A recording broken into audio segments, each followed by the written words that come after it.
Il n'y a pas de Chol et de Kodesh. Nous, le Kodesh, il est Chol et le Chol, il est Kodesh. Pourquoi?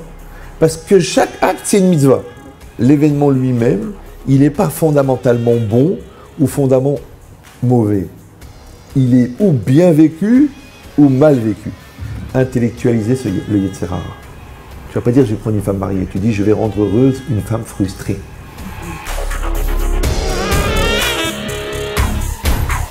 Donc la même chaleur que tu mets dans la Avera, il faut la même chaleur dans la Teshuvah. Traduction, on ne peut pas faire une Teshuvah froide pour des Avérotes chaudes. Ça marche pas. Il faut que tu pleures ta race. C'est comme si ta femme, tu l'as trompée. Tu m'as dit, du coup, tu réfléchis, j'ai fait une grosse bêtise. Non.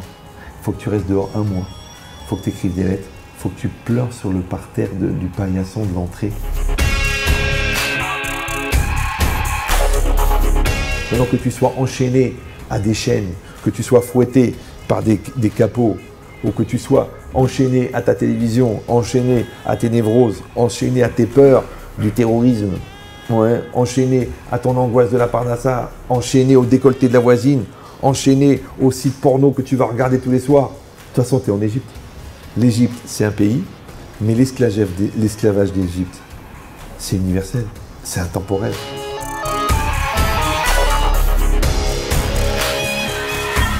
Si tu es interpellé par la beauté, tu deviens sensible. Si tu es interpellé par la finesse, tu deviens fin. Donc au lieu de regarder ce qu'il y a devant toi, regarde ce qui t'interpelle. Maintenant, les plus dangereux, c'est les gens qui sont interpellés par rien.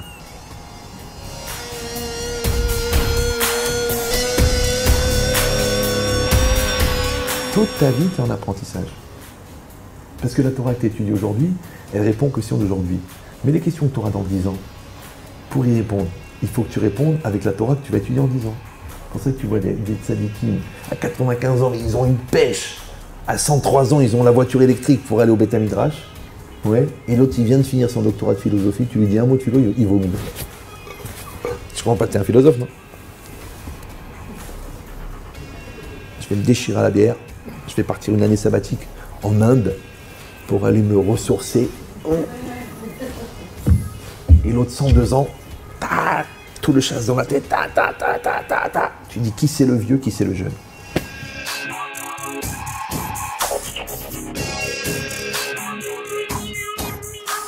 Moi, je vous donne un secret. Hein. Les gens qui sont occupés à dire merci, ils n'ont pas le temps de faire la gueule.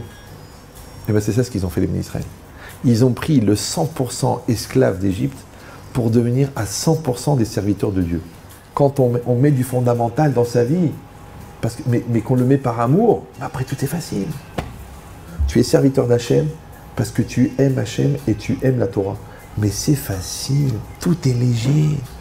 Donc c'est à nous de décider si on veut porter la vie ou on veut supporter la vie.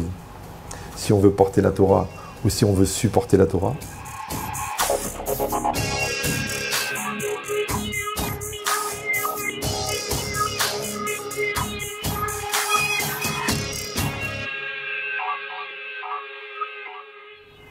Donc débrouille-toi pour continuer à rester amoureux.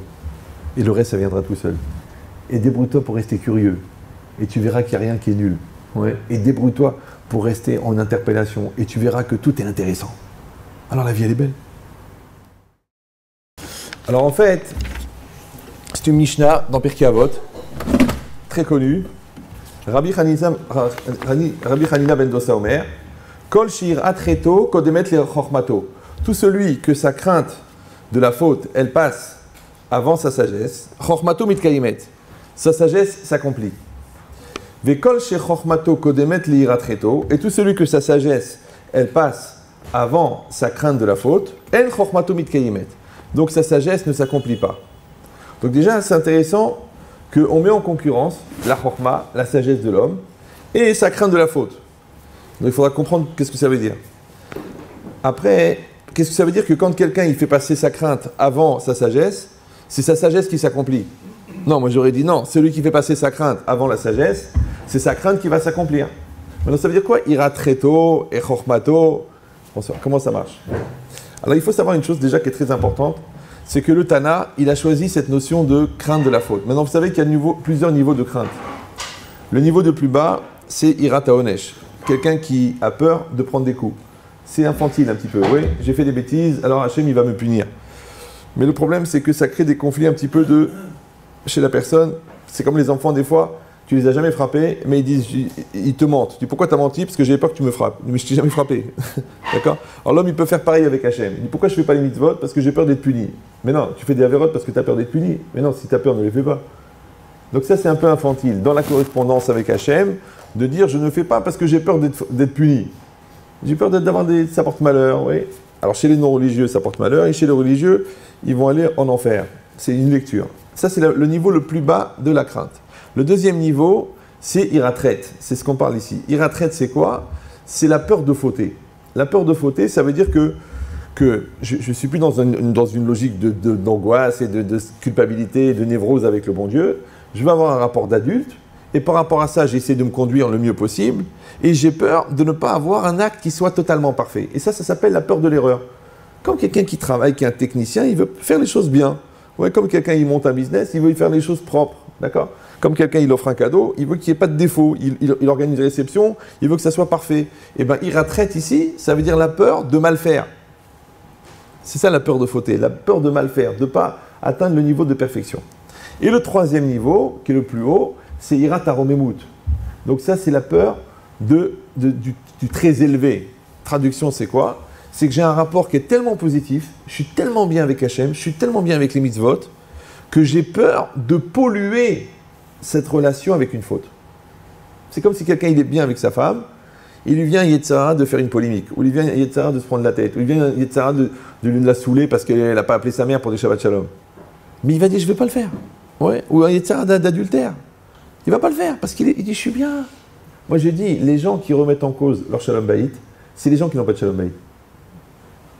Parce que quelqu'un qui a vraiment la communion, qui a vraiment la proximité, qui a vraiment l'amour, qui a vraiment... Quand il vient le Yetzirara, il se propose une lourdeur, genre de faire la tête, ou de râler, ou de discuter pour 20 shekels de trop. Ouais. Il va dire, mais je suis fou, j'ai un Shalom Bayit extraordinaire, je vais le gaspiller pour ça. Donc celui qui peut le gaspiller, c'est que son Shalom Bayit, il vaut rien. Ça va? C'est pour ça qu'il y a une espèce de course contre la montre pour les Khatan Kala, de le plus vite possible de fabriquer un Shalom Bayit qui ne vaut pas la peine d'être gaspillé. Je ne sais pas si vous me suivez. Mais il y a beaucoup de gens, ils croient, parce qu'ils ont choisi le bon traiteur, ils ont pris la belle soirée, il y avait un photographe de folie, on a dépensé 70 000 €. Alors après, ils ne font pas le travail qu'il faudrait faire pour construire. Après, ils pensent que ça va aller tout seul. Après, ils disent, il n'y a pas de raison que ça ne marche pas. Après, quand on voit le film de la... On voit qu'on va être heureux quand on voit le film de la soirée. Là, que ça n'a rien à voir. Parce que le travail, il commence à partir du mariage. C'est maintenant qu'il faut mettre en place la confiance, c'est là qu'il faut mettre en place la communication, c'est là qu'il faut de la solidarité, c'est là qu'il faut de la remise en cause, c'est là qu'il faut de la bonté gratuite et de la reconnaissance payante. Ouais. Mais si on ne fait pas ce travail, ça explose en 3 secondes. Les gens ne comprennent pas, mais je ne comprends pas, mais on avait tout pour être heureux. C'est vrai, tout le monde a tout pour être heureux.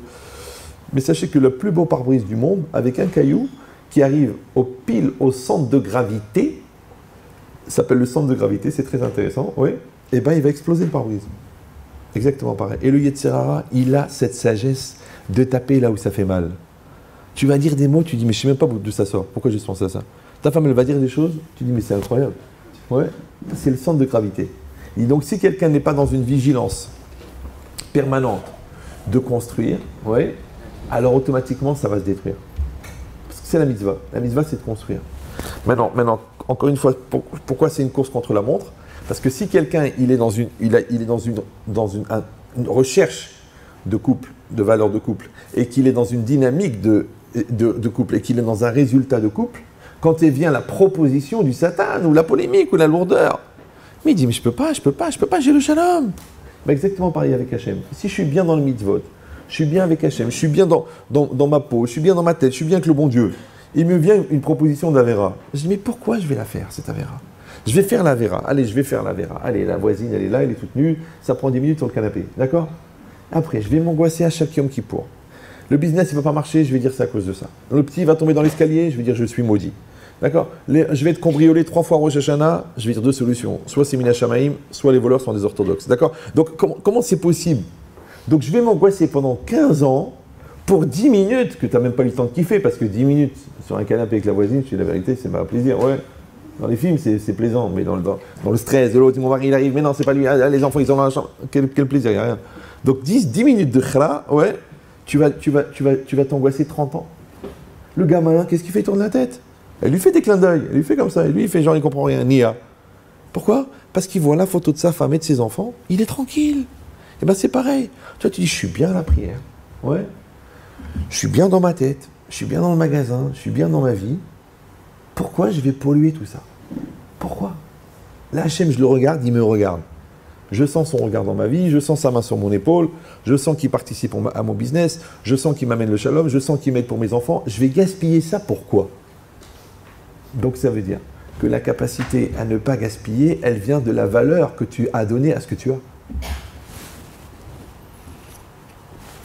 Donc les gens qui disent ouais de toute façon les avérotes, de toute façon le bon Dieu, en vérité c'est les gens qui ont une vie nulle. Parce que si tu as une vie de valeur, tu ne peux pas la gaspiller. Comment tu te permets de la foutre en l'air? Les gens qui détruisent leur jeunesse, c'est parce qu'ils n'ont pas le cerveau. Alors le problème c'est que quand tu n'as plus les forces pour gaspiller ta vie, et tu as la sagesse de la conserver. Mais quand tu as la force pour faire des grosses bêtises, tu n'as pas la sagesse qui correspond. C'est le grand paradoxe de la vie. Ouais. C'est qu'il faudra avoir une sagesse. Il faudrait être plus âgé. Il faut être plus âgé que son âge. C'est pour ça que le Chacham, on l'appelle Zaken, même quand il est jeune. Il faut être Zaken. Alors ici, c'est pareil. Ici, le Tana, il a choisi ira très tôt. Ouais, la peur de la faute. Il a dit que la peur de la faute passe avant la sagesse. Alors il y a plusieurs lectures. La première lecture la plus connue, c'est quoi? Ira très tôt, kodemet le chormato. C'est que quand quelqu'un étudie, il doit étudier la Torah pour la crainte, pour apprendre la crainte. D'accord? Ça veut dire que si tu n'imprègnes pas ton étude de la Torah, et si tu n'imprègnes pas ta pratique de la Torah, et si tu n'imprègnes pas l'esprit dans lequel tu fais les mitzvot de crainte de Dieu, parce que tu peux faire les mitzvot parce que ça porte bonheur, tu peux parce que tu es dans un certain cadre, tu peux pas faire partie d'un groupe, tu peux être influencé par un gourou qui accessoirement te dit de mettre les téphilines. Il y a plein de manières de faire les mitzvot. Ouais. Mais sache que si depuis le départ, ta projection, d'accord, elle n'est pas imprégnée de Hirat Shamaim, il n'y aura pas d'Hirat Shamaim à la fin. Il y en a, ils ont fait tchouva pour les blagues, ça arrive. Il y en a, ils ont fait tchouva pour l'ambiance. Il y en a, ils ont fait tchouva pour le côté sympathique, social, échange. Il y en a qui ont fait tchouva pour le côté psychologique, parce qu'ils étaient un petit peu perturbés. Il y en a qui ont fait tchouva pour le côté philosophique, parce que vraiment, franchement, Rav Dessler, il a envoyé Oppenheimer à la poubelle. D'accord? Il y a plein de manières. Mais attention et attention. Ouais. S'il y avait du Keusbor au début dans la salade, tu vas sentir le goût à la fin. Mais s'il n'y en avait pas au début, si tu n'as pas mis de l'Hirat Shamaim dans le début, il n'y en aura pas à la fin. Si tu n'as pas mis dans ton mariage au début, il n'y en aura pas. Ça va être très très dur. Elle va te dire, ouais, t'as changé. Fais attention les premiers mois du mariage. Mets les halachot, mets le Shabbat, mets la cache-route. Dis non, elle n'est pas religieuse, je ne vais pas la choquer, je veux que ça vienne doucement, doucement. Quoi, c'est une convertie? Mais non, c'est une juive, non? Alors il faut poser les choses. C'est bien, tu poses les choses, tu mets. Regarde, on met des mezuzot. Ah, c'est quoi? C'est des pattes de lapin? Des thermomètres? Non. On ne met pas la télé Shabbat. Ah bon, mais pourquoi? C'est assourd? Tu me stresses? Non, on va pas. C'est toi et moi, c'est toi l'émission, c'est moi l'émission. Voilà. L'émission s'appelle C'est à nous. Tout le Shabbat, il est kadosh pour nous deux. Ok, ouais. Et bien, accessoirement, on va aussi prier. Donc si tu mets de la crainte d'Hachem au début, tu en trouveras à la fin. Si tu en mets dans ton discours, il y en aura à la fin. Si tu en mets dans ta pensée, il y en aura à la fin. Mais si tu n'en mets pas, c'est très compliqué. C'est ce qui est marqué ici, que c'est celui qui étudie al-menat la-asot, que tu étudies pour accomplir, tu étudies pour faire. Ouais, il faut que ton étude, elle t'amène au ma'asé, elle t'amène à l'acha. Parce que la philosophie, je vous dis la vérité, j'en ai fait pas mal, peut-être même un peu plus que la moyenne d'entre vous. Ouais. Et j'ai beaucoup côtoyé, j'ai beaucoup réfléchi, et j'ai vu ça. Que quand il n'y a pas d'Hirat Shamaim, même si le gars il a un QI de 250, il peut finir pédophile. Il peut être un pervers en Thaïlande sur des petits garçons. Ouais. Il peut être un détrousseur de jupons, de femmes mariées, mais toutes les nuits. Et à part ça, il va te faire une théorie philosophique incroyable sur la trajectoire de la particule qui correspond à la tangente de la pensée dans l'esprit humain. Et toi, tu restes baba. Alors que le gars, c'est un chien qui marche debout. Pourquoi? Parce qu'encore une fois, la philosophie, si elle n'est pas habillée, elle n'est pas orientée, elle n'est pas sanctifiée, ça peut être la meilleure école de la perversion. Mais la perversion intellectuelle. Donc il y a les hommes de Cro-Magnon qui violent les femmes en les jetant dans une caverne, et il y a les pervers qui vont les draguer parce qu'ils vont profiter de leur faiblesse pour leur faire croire qu'en fait la thérapie qu'ils leur apportent, elle est obligée de passer par la sexualité pour que la fonction et la jonction totale de leurs deux âmes se fassent. J'essaie de claquer les yeux avec les doigts, mais avec les... Ouais, c'est ça la logique. Mais en vérité, c'est de la perversion. D'accord? Ça s'appelle en français intellectualiser le Yetzer Hara. Tu vas pas dire je vais prendre une femme mariée, tu dis je vais rendre heureuse une femme frustrée. Vous me suivez ou non? Mais tu dis mais si elle est mariée, tout ça c'est archaïque, c'est des idées, c'est dans la tête, c'est psychologique. Ce qu'elle a besoin c'est d'être heureuse et grâce à moi elle l'est. Et bien alors elle n'a qu'à divorcer. Ah ben non, parce qu'après je serai obligé de la supporter financièrement. Je préfère qu'elle reste chez lui et qu'elle le soir elle est chez moi. Donc t'es un animal. En résumé, c'est ça. Maintenant, vous pouvez compliquer, vous pouvez rajouter dedans du Kant, du Freud, mais ça ne change rien, c'est la même chose. Ça se passe au niveau de la ceinture. Et cette logique-là, que si quelqu'un, il doit donner de la ira à l'intérieur de sa chorma. Ça, c'est la première lecture. Mais il y a une deuxième lecture. Et c'est celle-là qu'on va essayer de réfléchir. C'est quoi irato kodemet le chormato? Iratreto kodemet le chormato. Qu'un homme, dans sa vie, il a toujours deux projets, en général. Il a un projet qui s'appelle Chormato. Chormato, c'est quoi?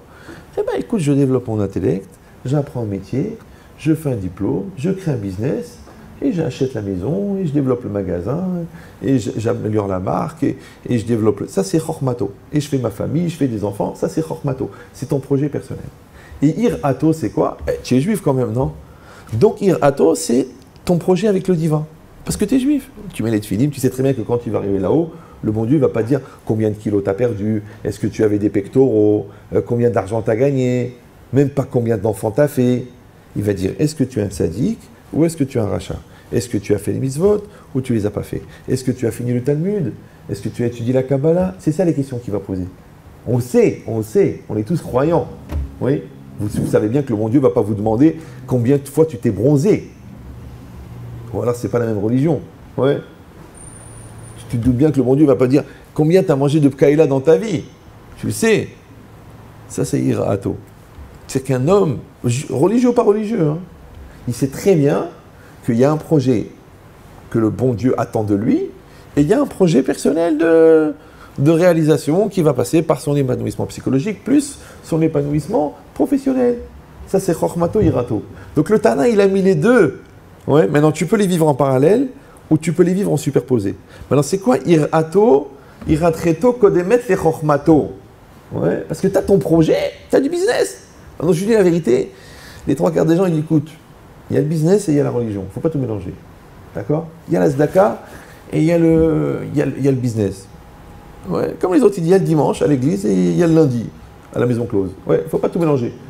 Non, nous, il ne faut pas faire ça, nous. Nous, il n'y a pas de chol et de kodesh. Nous, le Kodesh, il est Chol et le Chol, il est Kodesh. Pourquoi? Parce que chaque acte, c'est une mitzvah. Chaque acte. Les tefilines, c'est une mitzvah. Parler avec sa femme, c'est une mitzvah.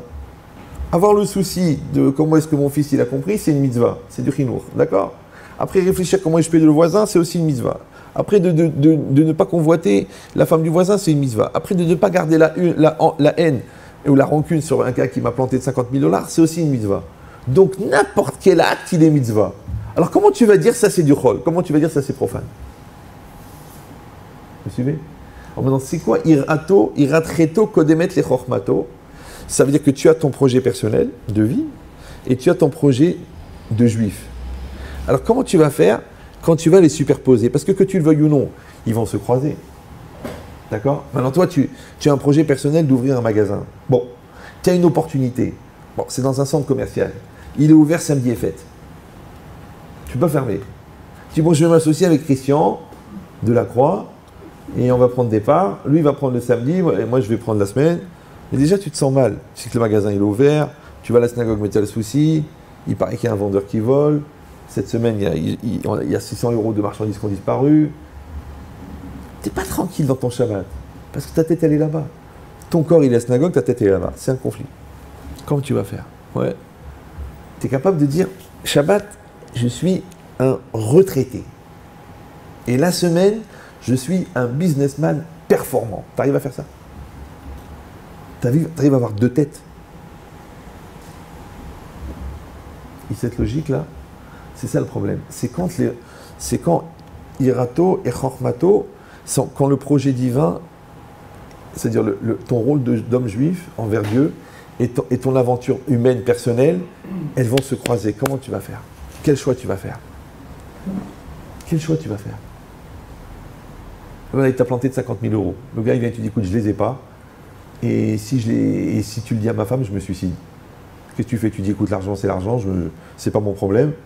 Il y aura un pauvre type de moi dans le monde. Ou tu dis, bon, on laisse tomber. Tu es capable de faire ça? Tu dis, il ne faut pas tout mélanger. C'est du chantage émotionnel. Il faudrait que tu décides. Oui. Parce que en tant qu'homme juif, le gars, il t'a planté de 50 000 $. Ok, maintenant s'il était venu chez toi et dit, écoute, j'ai un enfant qui a un cancer, il a besoin d'une greffe, ça coûte 50 000. Tu veux faire cette mitzvah? Tu aurais dit ok. Alors s'il te les prend dans le business, tu dis pourvu qu'il meure. Et si tu le donnes pour qu'il sauve son fils, tu dis, je te remercie de m'avoir donné le mérite de faire cette mitzvah. Je comprends, c'est 50 000. 50 000, c'est 50 000. Alors quelle différence entre 50 000 que tu donnes pour sauver l'autre du cancer et 50 000 que tu perds? C'est la différence entre les deux, l'amour propre. Parce que là, tu t'es fait planter. Et là, c'est toi qui as choisi de les donner. Donc si c'est juste un problème d'amour propre, t'as qu'à soigner ton orgueil. C'est tout. En fin de compte, c'est un problème d'amour propre. Ah, parce que l'autre, il n'est pas honnête. C'est son problème, ça. Il fait ce qu'il a à faire. Ah, tu vas me dire, et si c'est ce qu'il a à faire, alors pourquoi je suis sur la photo? Ah, là, tu commences à poser les bonnes questions. Si tu es sur la photo, c'est que ça te concerne. Alors, si vous vous rappelez, si vous écoutez bien les cours et que vous les apprenez par cœur, je vous avais expliqué dans le cours sur la rancune et la vengeance, pour les redoublants, que l'événement qui m'arrive est Mina Shamaïm.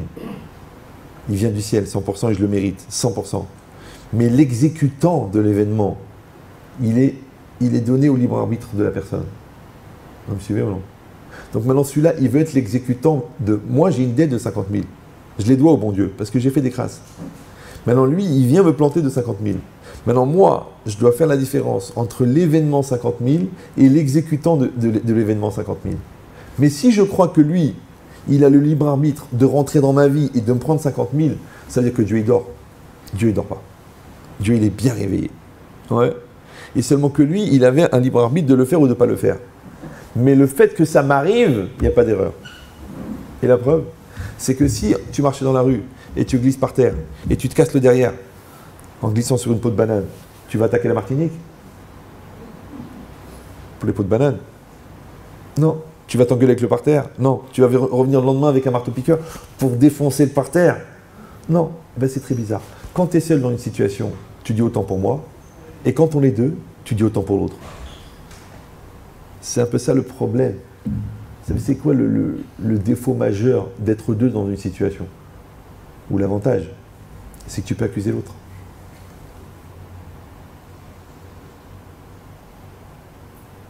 C'est ta faute, tu vois. C'est pour ça qu'on est en retard. Tu as trop traîné dans la salle de bain. Et toi, tu as vu ce que tu as fait? Tu as parlé avec ta mère pendant 1 heure. Mais si tu étais seul, tu vas t'engueuler avec toi? Alors, je vous donne un secret. C'est que quand on est deux, chacun est 100% concerné par les 50% qui le concernent. Tu es 100% concerné par les 50% qui te concernent. Mais si tu penses que tu es à 0% concerné par les 100% qui concernent l'autre, il y a une vraie question, qu'est-ce que tu fais là? Pourquoi tu es là? Donc toi tu es là et toi tu es là. Et si on est deux, ça veut dire qu'on a chacun la moitié, à 100%. Et si on est 3, ça veut dire qu'on a 33% à 100%. Et le bon Dieu ne s'est pas trompé. Maintenant, quand toi tu prends tout l'impact émotionnel de la perte des 50 000 et que tu les mets sur la tête de l'autre, ça veut dire que tu penses vraiment que Dieu il dort. Dieu il dort. Et le gars il a le libre arbitre de rentrer dans ta vie et te prendre 50 000 ou te donner 50 000, quelle différence? C'est comme à la bourse. Tu gagnes ou tu perds. Tu mises à la baisse ou tu mises à l'augmentation. Les deux, tu peux acheter comme ça, tu peux acheter comme ça. Et bien la vie, c'est pareil. Ouais. C'est qu'il faut accepter que l'événement lui-même, il n'est pas fondamentalement bon ou fondamentalement mauvais. Il est ou bien vécu ou mal vécu. Donc il y a des événements on va dire, entre guillemets, mauvais, qui sont bien vécus et qui deviennent des décapsuleurs d'évolution. Et tu dis, heureusement que j'ai vécu ça, ça m'a sauvé, ça m'a fait prendre conscience, ça a sauvé notre couple. Et des événements qui sont fondamentalement bons, mais malheureusement, ils ont été mal vécus parce qu'on s'est assis dessus, on n'en a pas tiré les leçons, on n'a pas profité du bénéfice que ça nous donnait, on n'a pas profité de l'espace de positivisme que ça crée chez nous, on s'est reposé sur les lauriers et c'est ça qui nous a baissé la vigilance, qui a fait qu'après, quand il y a eu l'épreuve d'après, on s'est pris en pleine tête et on est mort. Donc le bon, il a produit du mauvais et le mauvais, il a produit du bon. Alors qu'est-ce qui est bon, qu'est-ce qui est mauvais? Alors je vous dis, les enfants, ils disent les cow-boys et les Indiens. Et les méchants et les gentils. Et les richaïm et les tzadikim. Ça, c'est les enfants.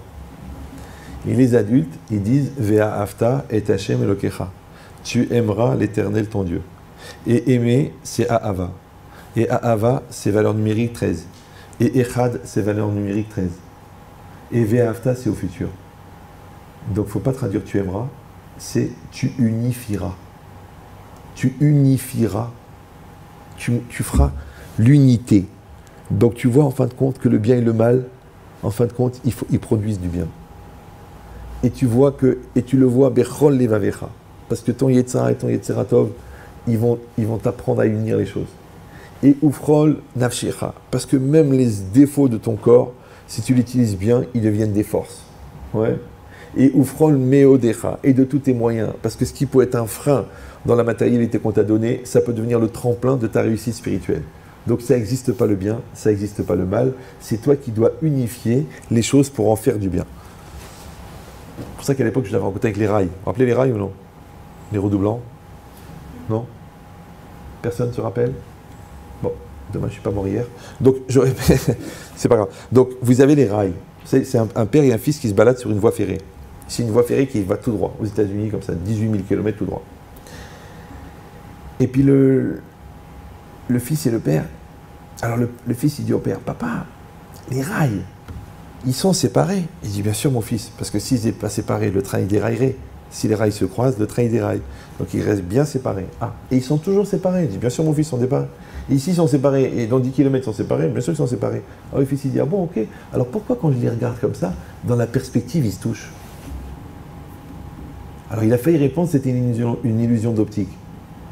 Après, il a dit, mon fils, il va me poser une bonne question.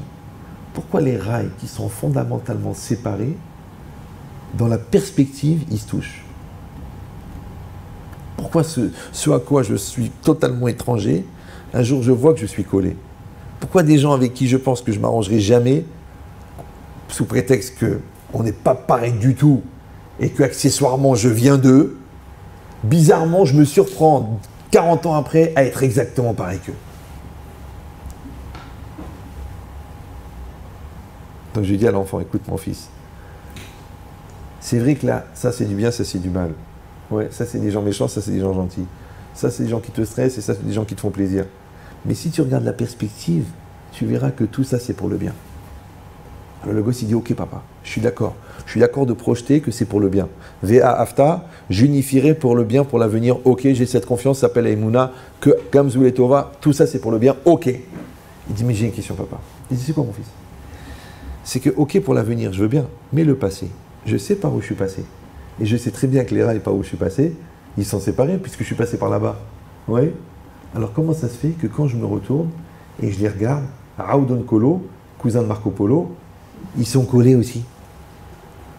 Ça veut dire, pourquoi est-ce qu'on est obligé de se réconcilier avec son passé? Obligé. Sinon, tu vas le payer toute ta vie.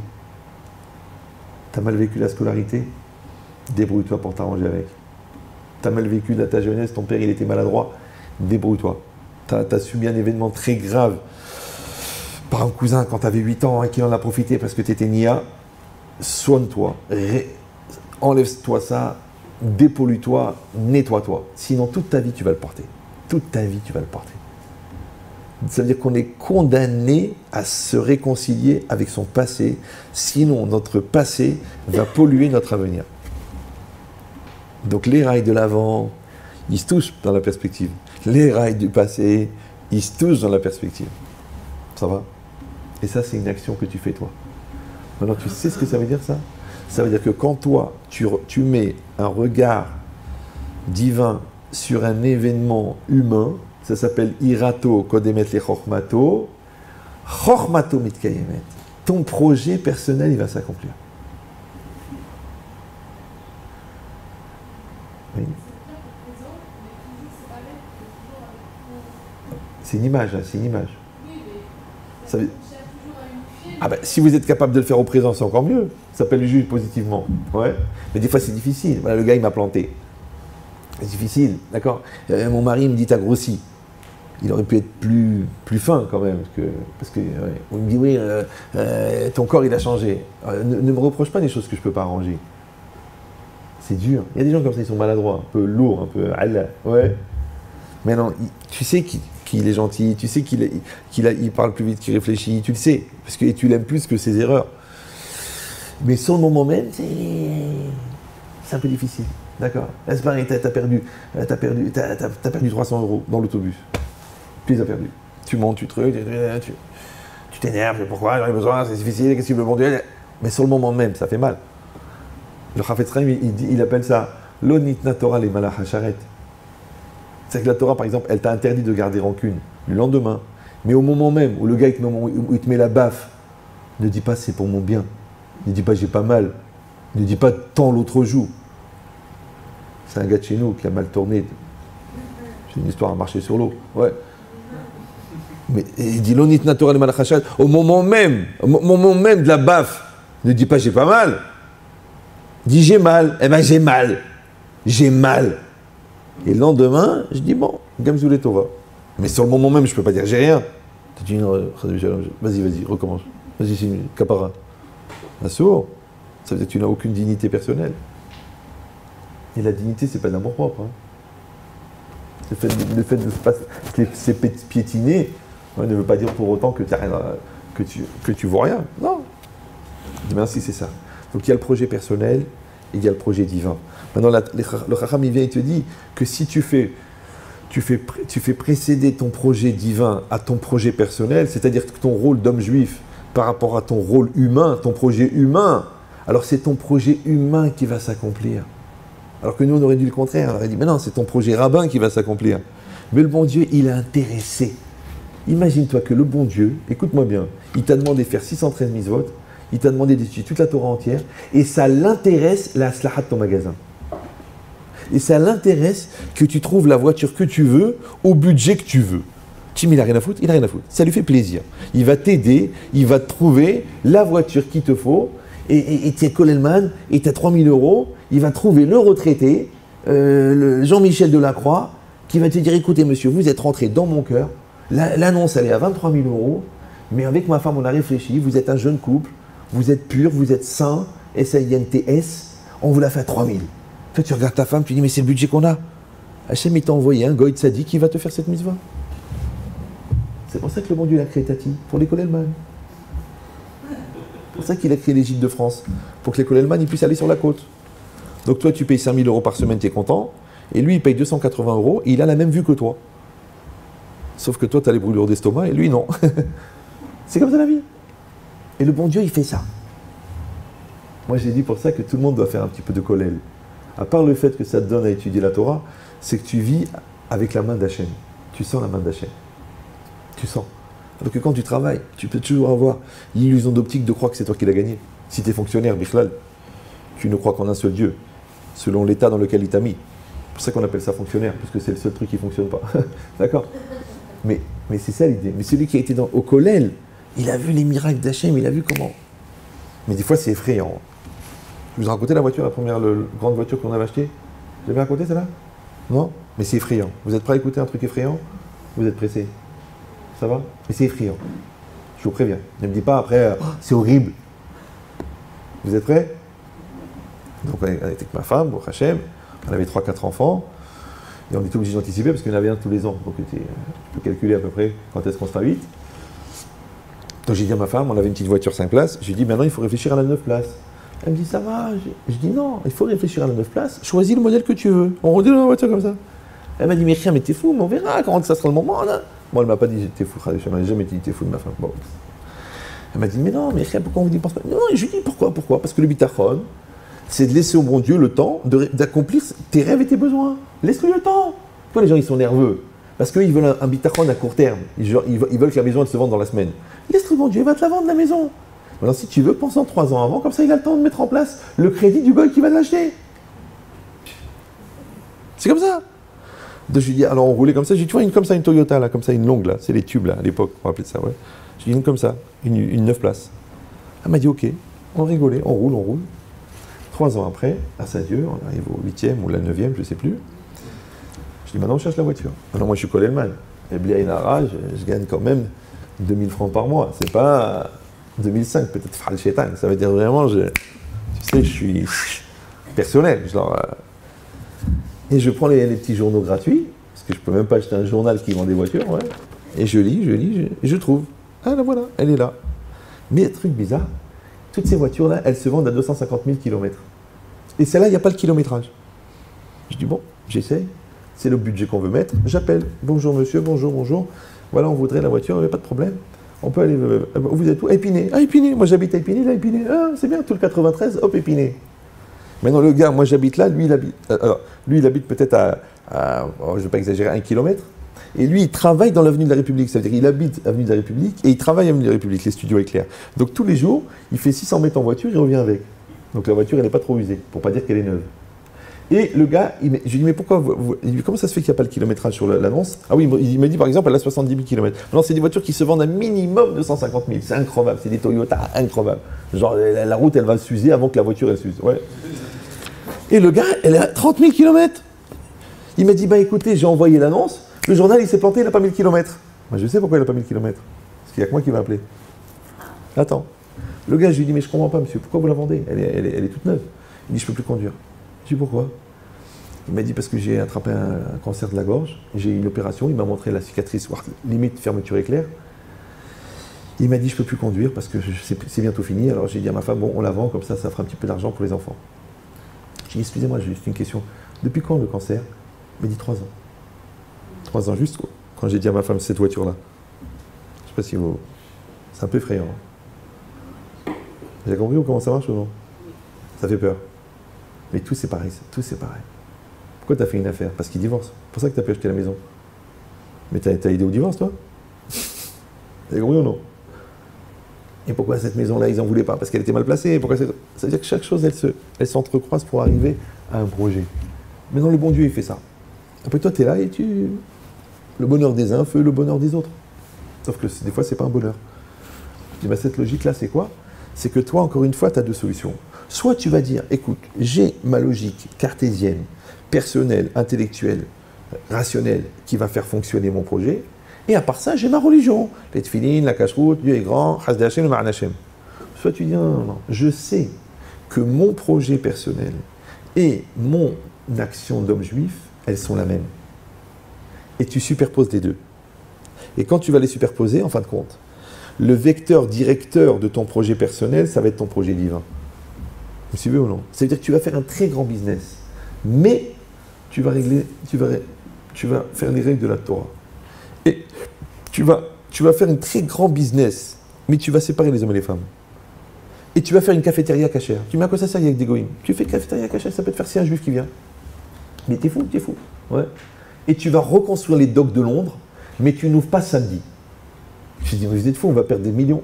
C'est comme ça, monsieur. Il y a la bracha du Shabbat dans ce business. Comme ça, il faisait Reichmann. Tu n'ouvres pas le samedi. C'est le seul fou au monde qui prenait des chantiers de malades et que les chantiers étaient fermés le samedi. Les malades. Maintenant, il faisait le double pour travailler le dimanche, mais le samedi, c'est fermé. Pourquoi? Parce qu'il a compris que Iratreto, Kodemet, les Mato. Mais qu'est-ce que ça peut te faire? De toute façon, c'est égoïste. Mais moi, je suis juif, moi. Moi, le juif, Reichmann, il va y avoir marqué le chantier est ouvert samedi. Non, il est fermé. Il est fermé. Et ça fait au contraire. Ça fait Kiddush Hashem. Pourquoi c'est fermé? À cause du Shabbat. Même les goïms, il dit Shabbat Shalom avant de partir. Il dit Chag Sameach. Tu fais Kiddush Hashem, qu'est-ce que ça peut te faire? Alors, on va perdre un jour, on gagnera un autre jour. Pourquoi les Chinois ne travaillent pas la nuit? Tu vas à Shanghai, tu dors à l'hôtel. Tu t'endors, il y a 8 étages. Tu te réveilles le matin, il y a 9 étages. Ils montent un étage par jour. Non, quelqu'un m'a raconté, il m'a dit, il a vu ça, lui, 1 étage par jour. Ils sont 500 000 à travailler, ils font 1 étage par jour. La tour, elle monte 1 étage par jour. Pourquoi il y a un problème des horaires? Tu payes le double. Alors, il manque de la main-d'œuvre. Non, il y a ce qu'il faut. Il faut des techniques, des trucs. On a du ciment rapide. Il trouve des solutions. C'est-à-dire que tu trouves des solutions. Alors, pourquoi tu trouves des solutions pour gagner de l'argent? Tu trouves des solutions pour gagner du temps et tu ne trouves pas des solutions pour faire la Torah? Tu ne trouves pas des solutions pour faire les mitzvot? Fais cachère. Qu'est-ce que tu t'en fiches? Si tu peux, tu as le choix entre deux matières grasses. Tu peux mettre de la glycérine de porc ou de la glycérine de poisson. Mets de la glycérine de poisson. Ah, mais c'est un petit peu plus cher. Qu'est-ce que tu t'en fiches? Pourquoi tu veux participer au commerce du porc dans le monde, toi? Qu'est-ce que ça peut te faire? C'est comme si tu vends des médicaments et puis tu dis, bon, il y a deux molécules. Bon, il y en a une qui soigne et il y en a une qui est moins chère mais qui donne le cancer à long terme. Mais elle soigne aussi.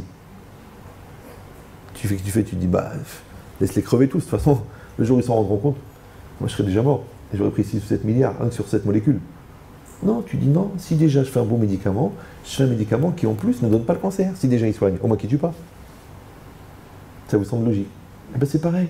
Quand toi tu vas faire des actes, tu vas faire des actions, qu'est-ce que ça peut faire si tes actions, elles sont dans l'esprit de la Torah? Qu'est-ce que ça peut te faire si ces actions, elles sont dans l'esprit de Yirat Shamayim? Qu'est-ce que ça peut te faire? Ça peut que améliorer. Ça s'appelle Yirat Reto Kodemet le Chochmato. Vous me suivez ou... Et bien cette dimension-là, cette approche de la vie, cette approche de la réalité, ça a un mot, ça a un nom dans la Torah. Ça s'appelle Eved Hashem. C'est ça un serviteur d'Hashem. Vous me suivez ou non? Un serviteur d'Hashem, c'est pas seulement quelqu'un qui fait les mitzvot, c'est pas seulement quelqu'un qui fait pas des averot. Un Eved Hashem, c'est quelqu'un qui est un serviteur d'Hashem. Alors quand est-ce qu'elle a démarré la notion de serviteur d'Hashem? Elle a démarré à la sortie d'Égypte. Alors c'est une grande question. Pourquoi les bénis Israël, pour devenir serviteur d'Hachem à 100%, il a d'abord fallu qu'ils soient serviteurs des Égyptiens à 100%? Vous me suivez? Pourquoi pour être Eved Hachem, il fallait d'abord qu'ils soient esclaves? Et quel esclavage? Tous les ans on lit la Haggadah, et tous les ans on raconte, et tous les ans on te dit qu'ils travaillaient le jour, ils travaillaient la nuit, ils étaient fouettés, ils étaient maltraités, ils allaient travailler au champ dans la journée, le soir ils devaient balayer les routes, après ils devaient aller faire le ménage chez l'Égyptien, après on les réveillait la nuit pour aller chercher des alligators, après on leur donnait une ficelle, on disait va chercher un léopard, après on leur disait amène de l'eau bouillante, amène de l'eau brûlante, amène de l'eau glacée. L'esclavage d'Égypte, c'était la folie complète. C'était vraiment esclave à 100%. Alors réfléchissez bien. Combien de temps il faut pour éduquer un homme? Normalement, entre 21 et 32 ans, ça dépend du... Mais combien de temps il faut pour éduquer un peuple? De 110 ans. Parce que réfléchissez. Combien ils sont rentrés en Égypte? La famille de Yaakov, ils étaient combien? 70. Combien ils sont sortis? 3 millions. C'est pas évident de passer. J'espère pour vous, si Dieu veut, que dans votre descendance, vous serez un jour 3 millions dans la famille. Mais c'est quand même incroyable, ils sont passés de 70 personnes à 3 millions de personnes. Il dit le Zohar, pourquoi? Parce que l'Égypte, c'était comme le creuset dans lequel on a mis les Juifs. Maintenant, il y avait une telle haine des Égyptiens envers les Juifs que c'était impossible qu'un Égyptien se marie avec une Juive ou un Juif avec une Égyptienne. Il n'y avait pas les amitiés judéo-égyptiennes. Il y avait la haine, la sale race pourrie de crasse de Juifs. Donc personne ne pouvait se marier avec un Juif. Donc ils sont obligés de se marier entre eux. C'est l'antisémitisme des Égyptiens qui a permis la naissance du peuple juif. Parce que s'il y avait l'amour, la tolérance et le mariage mixte, il n'y aurait pas eu de Juifs. Et s'il n'y avait pas eu les 2000 ans de persécution depuis la perte du temple jusqu'à la Révolution française, il n'y aurait pas eu de peuple juif. S'il n'y avait pas eu le ghetto, s'il n'y avait pas eu les croisades, il n'y aurait pas eu de peuple juif. C'est incroyable. Je sais que c'est difficile à comprendre, ouais. Mais si tu avais pas mal quand tu fais la muscule, jamais tes muscles grossiraient. Et si tu avais pas mal à la tête quand tu étudies, jamais tu deviendrais intelligent. Et si ça faisait pas mal la rééducation, jamais ta jambe redeviendrait droite. Tu dis non, ça fait trop mal, on laisse tomber la rééducation. Mais maintenant, tu as un pied comme ça. Tu dis mais c'est dommage, on aurait pu le remettre comme ça. Oui, mais ça faisait mal. Mais c'est normal. Parce que le tordu, pour le remettre droit, c'est que quand vous tordez une barre de fer, si vous mettez la main là où ça se tord, le métal il chauffe. Eh ben, si vous voulez le remettre droit, la seule manière, c'est de le remettre sur un feu à la même température, et quand il arrive à l'état de fusion, hop, tu peux le remettre droit. Donc la même chaleur que tu mets dans la Avera, il faut la même chaleur dans la Teshuvah. Traduction, on ne peut pas faire une Teshuvah froide pour des Averot chaudes.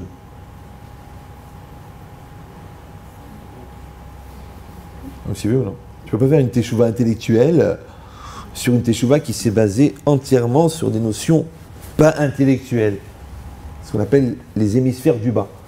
La partie équatoriale du corps. La partie la plus chaude d'ailleurs, naturellement. Donc si tu as fait des Averot avec ça, tu fais une Teshuvah avec ça. Mais si tu as fait des Averot avec ça, il faut que tu fasses une Teshuvah avec ça. Sinon ça ne marche pas. Si tu dis, j'ai tout à fait compris l'incohérence d'un comportement déviant au niveau sexuel, du fait même qu'il s'agit d'une chose que la Torah est interdite et qu'il y a là une forme de régression et de rébellion contre l'autorité divine qui forme un détachement qui est à l'encontre de la notion d'unité divine. Ça marche pas. Ça marche pas. Il faut que tu pleures ta race. C'est comme si ta femme, tu l'as trompée. Tu m'as dit, écoute, j'ai réfléchi, j'ai fait une grosse bêtise. Non. Il faut que tu restes dehors un mois. Il faut que tu écrives des lettres. Il faut que tu pleures sur le parterre du paillasson de l'entrée. Et peut-être qu'un jour, elle va retrouver, par pitié, un peu de confiance. Mais pourquoi tu dis ça? J'ai bien expliqué, je ne recommencerai plus. Tout ça, c'est des mots. Et comme a dit Dalida, parole, parole. Il faut qu'elle te voie que tu crèves. Tu sais pourquoi? Parce qu'elle, quand elle a appris que tu l'avais fait, elle a failli mourir. Et toi, tu vas venir comme ça et lui expliquer que c'était juste sexuel. C'est pas, je l'ai jamais aimé. Hein. Tu crois que je l'ai aimé? Non, franchement, je crois que je l'ai aimé. C'était juste sexuel. Ils ont des mots, des fois, les non-religieux. Il me dit, moi, il me dira, j'ai pas trompé ma femme, c'est juste sexuel. Je dis, c'est quoi plus que sexuel? Nous, on n'ose même pas toucher la main de la femme de l'autre. Là, tu dis couche avec, il dit, non, mais c'est rien. C'est pas des sentiments. Moi, j'ai pas une question si tu as trompé, si tu as été avec la femme du voisin. Moi, ma question, c'est si tu as déjà été marié avec ta femme. C'est une autre question, chacun la sienne. Ben, c'est exactement pareil. Toi, tu as une question, mais comment j'ai pu manger à Yom Kippour? Moi, j'ai dit, moi, j'ai une question, c'est est-ce que tu as fait ta bar mitzvah? Peut-être qu'il faut que tu fasses ta bar mitzvah. Peut-être à 62 ans, tu vas faire une vraie teshuva qui va être ta bar mitzvah. Et maintenant que tu es bar mitzvah, quand elle vient la Vera, tu dis, je peux pas, je suis bar mitzvah. Mais si tu manges à Yom Kippour, parce que tu as faim. Mais j'avais faim, écoute, j'avais faim, j'ai mangé. Mais j'avais faim. Mais c'est Kippour. Ouais, mais c'est Kippour, mais j'ai faim. Alors j'ai mangé. Alors je te dis, tu peux faire ta bar mitzvah. Prends un temps, ou une bar mitzvah, ou une conversion, un des deux, tu vas faire une... Parce que pour l'instant, il n'y a rien. Ben, c'est exactement pareil. Les Bnei Israël, ils étaient 70. Ils sont sortis 3 millions. Mais 3 millions de personnes que quand Hachem va leur proposer la Torah, ils vont accepter.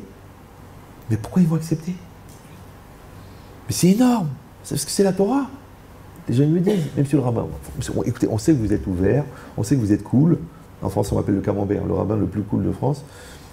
Il m'a dit, mais c'est quand même beaucoup de contraintes, la religion. Je dis, je sais pas. Vous trouvez que c'est des contraintes? Il me dit, oui, c'est comme des contraintes. Le Shabbat à telle heure, il ne faut pas rater les tefilines, l'heure du Kriyat Shema, il ne faut pas toucher ça, il ne faut pas faire ça. Ça fait beaucoup de contraintes. Je dis, mais JH2, ça veut dire jeune normal au carré. Mais toi, tu es obligé d'acheter un jean usé et déchiré plus cher qu'un jean neuf. C'est la mode. Toi, tu es obligé de te mettre toute nue, parce que sinon, tu n'es pas à la mode. Toi, tu es obligé de rigoler sur les blagues dégueulasses, d'accord? Toi, tu es obligé de connaître toutes les émissions de ce producteur de Hanouna industriel qu'on appelle Cyril, d'accord? Sinon, tu n'es pas dans le coup, d'accord? Toi, il faut que tu suives les films de débiles de Hbeba. Toi, il faut que tu aies trompé au moins ta femme 3 fois, sinon tu as l'air de quoi? Toi, il faut que tu... Donc, toi aussi, tu as des contraintes. Toi, tu as des contraintes, moi, j'ai des contraintes. Maintenant, tes contraintes à toi et mes contraintes à moi, la différence, c'est que mes contraintes à moi, elles me font évoluer, et tes contraintes à toi, elles font de quoi de toi un gars bronché? Parce qu'il faut... Tu es obligé de prendre la coke? Tu veux fumer des joints? Allez, détends-toi, mets-toi à l'aise. Tu es obligé de coucher? Que tu couches pas avant le mariage? Sois pas bêcheuse. Allez, mets-toi à l'aise. C'était archaïque. Non, je veux rester pur. Pur, c'est quoi ce gros mot? Même les psychologues, ils te disent, il faut multiplier les partenaires pour savoir exactement faire un choix. Et la Torah, elle dit, mais non, parce que quand tu as eu le cœur brisé 3 fois avant la choupa, dans quel état tu rentres à la choupa? Quand une fois tu as cru, tu t'es donné et tu as été déçu. Deuxième fois tu as cru, tu t'es donné et tu as été déçu. Troisième fois tu as cru, tu t'es donné et tu as été déçu. Alors quand tu arrives à la choupa, quel genre de loc elle va arriver? Parce qu'il faut de l'espoir, il faut de l'investissement, il faut de la pureté dans l'engagement.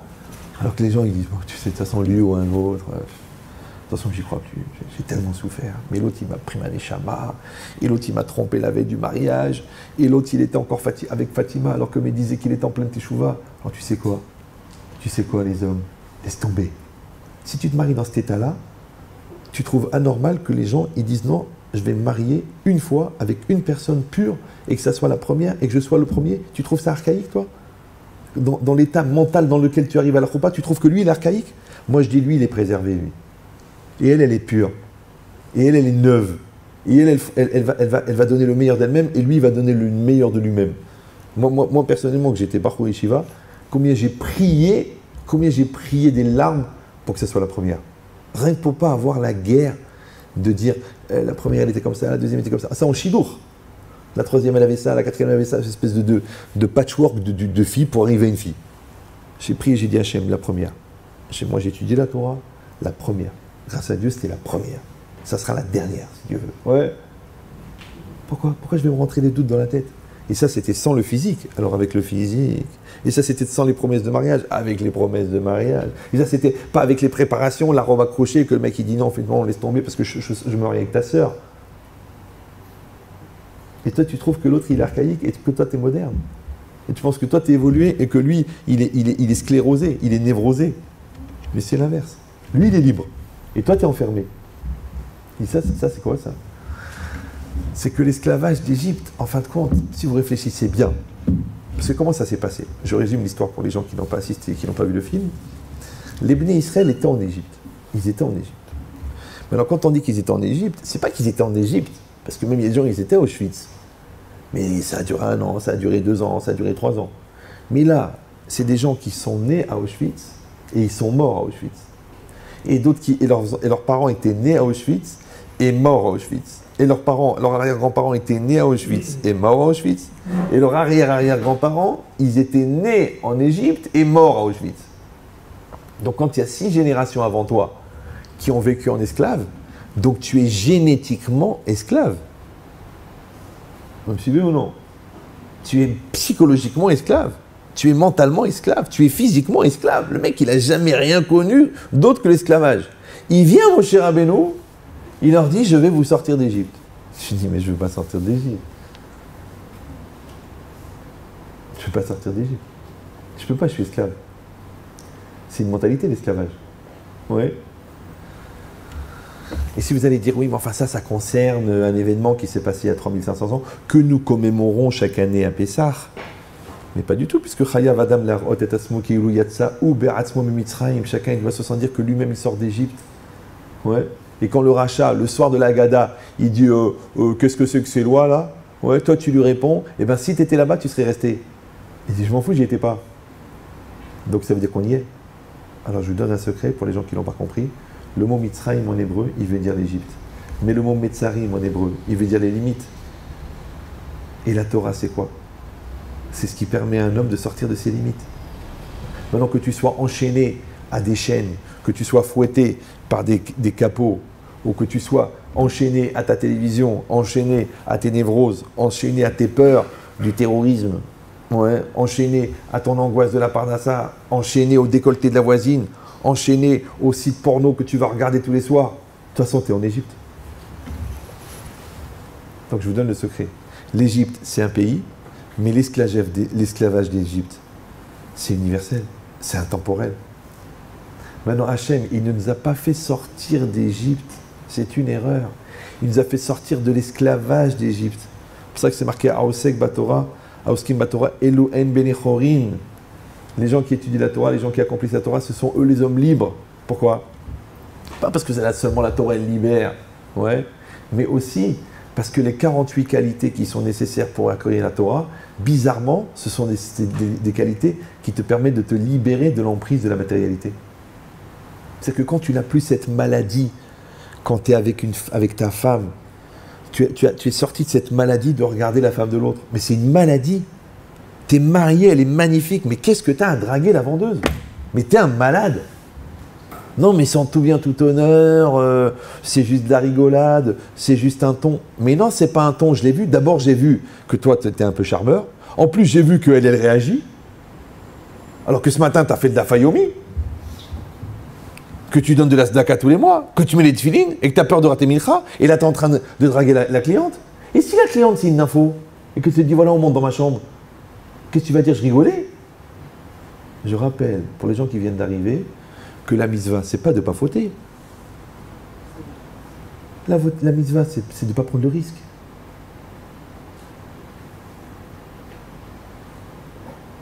Si tu es marié, tu rigoles pas avec les clientes. Et si tu rigoles, tu gardes une pureté. Mais quand tu fais des dérives, quand tu fais des blagues bizarres, à la limite des avances, mais rien, hein, c'est un petit côté charmeur, c'est pour aider le commercial. Ah bon? Alors, fais-le devant ta femme. Non, elle est un petit peu obtuse. Je crois qu'elle le prendrait mal. Elle est un peu obsessionnelle au niveau de la jalousie. Elle n'est pas jalouse, c'est toi qui es malade.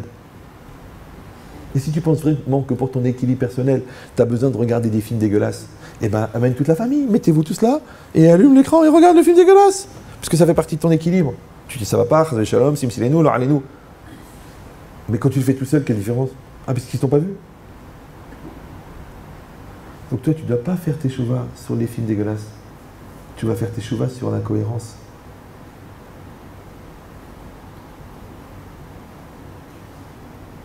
Ça veut dire que l'esclavage d'Égypte, il existe encore. Moi, je peux vous dire que les gens qui sont jaloux obsessionnels, les gens qui ont peur pour la parnassa alors qu'ils ont 8 millions d'euros dans leur compte, ouais, les gens qui regardent la voisine alors qu'ils ont une femme magnifique, les gens qui méprisent leurs enfants parce qu'ils trouvent que les enfants des autres ils sont plus intelligents, c'est des malades. Ils ne doivent pas faire tes chouvas, ils doivent consulter un psychiatre. Maintenant, quand la Torah, elle t'a dit, ne jalouse pas, ne sois pas rancunier, si tu as de quoi manger, aie confiance que demain ça ira, investis-toi dans ton couple au lieu d'être ailleurs, arrête de vivre dans le regard des autres, ne mens pas pour exister. Mais la Torah, tu te rends compte de toutes les formes d'esclavage dont elle t'a sauvé? Je parlais une fois avec un professeur de droit. Il m'a dit, mais monsieur le rabbin, la loi du talion, mais c'est un hidouche. Vous savez ce qu'ils disent les ignorants, œil pour œil, dent pour dent, la cruauté de la Torah. Mais Yeshbeb, à l'époque où la Torah a été donnée, quand il y avait deux tribus qui habitaient dans la même région et qu'il y avait un gars de cette tribu-là qui allait violer une fille de l'autre tribu, tu sais qu'est-ce que faisait la tribu de la fille violée? Elle allait massacrer la moitié des gens de l'autre tribu. Donc quand la Torah elle a dit, tu ne feras pas plus que ce que tu as subi, donc elle a obligé à l'égalité entre la punition et l'acte. Mais c'est énorme. Et quand la Torah elle t'a expliqué que quand on a dit œil pour œil, c'est la compensation financière et non pas de lui arracher un œil, c'est un progrès énorme pour les hommes de Cro-Magnon. Il faut voir que quand la Torah a été donnée, les gens ils sacrifiaient leurs enfants sur des autels, ils mangeaient le cœur de leur ennemi, ils découpaient les bras des gens pour les faire rentrer dans des boîtes. C'était des barbares. Des animaux. Il en reste quelques-uns, d'ailleurs il y en a même qui sont évêques, des barbares. Mais on les compte un par un, ça s'appelle des barbarins, d'accord? Mais c'est ça la folie. Donc il m'a dit, et c'est un professeur de droit qui n'était pas religieux, hein. Il m'a dit, mais vous vous rendez pas compte de ce que la Torah a apporté? C'est pareil, nous dans la connaissance de la dimension humaine de l'homme, du connaissance psychologique de l'homme, est-ce qu'on a attendu Freud? Moi-même qui n'ai pas fait d'études de psychologie, combien de psychiatres j'ai soigné? On n'en a pas compris comment les Korotan Nefesh, comment elle marche la personne. On a eu besoin. Et les mathématiques, on a attendu les goïms. Et l'astronomie, on a attendu les goïms. Et la physique, on a attendu les goïms. On n'a pas attendu. On avait déjà tout ça. Ouais. Maintenant, le problème, c'est quoi? C'est que la personne, elle a un regard sur la Torah. Une fois, j'ai fait une conférence à Marseille. Il y a un gars qui est venu, à la fin, monsieur très chachouf, très important, Zichron Libracha de Marseille, monsieur Ayash, ouais, tu l'as connu. Il vient me voir à la fin du cours, il me dit, très intelligent, il me dit, quel est votre cursus universitaire? Je dis, écoutez, j'ai passé que le bac. Après, j'étais à l'Yeshiva. Il m'a dit, je ne vous crois pas.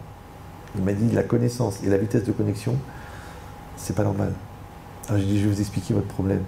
Je sais que vous avez regardé la faculté comme ça, et la Torah comme ça. Je dis, moi, j'ai fait le contraire.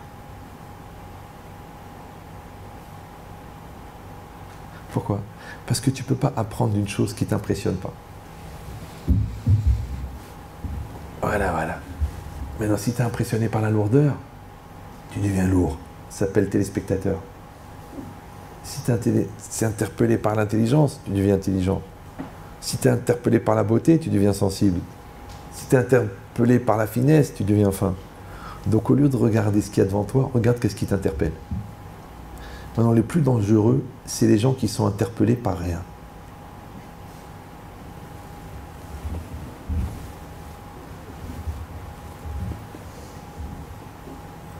Ce qu'on appelle des tubes digestifs.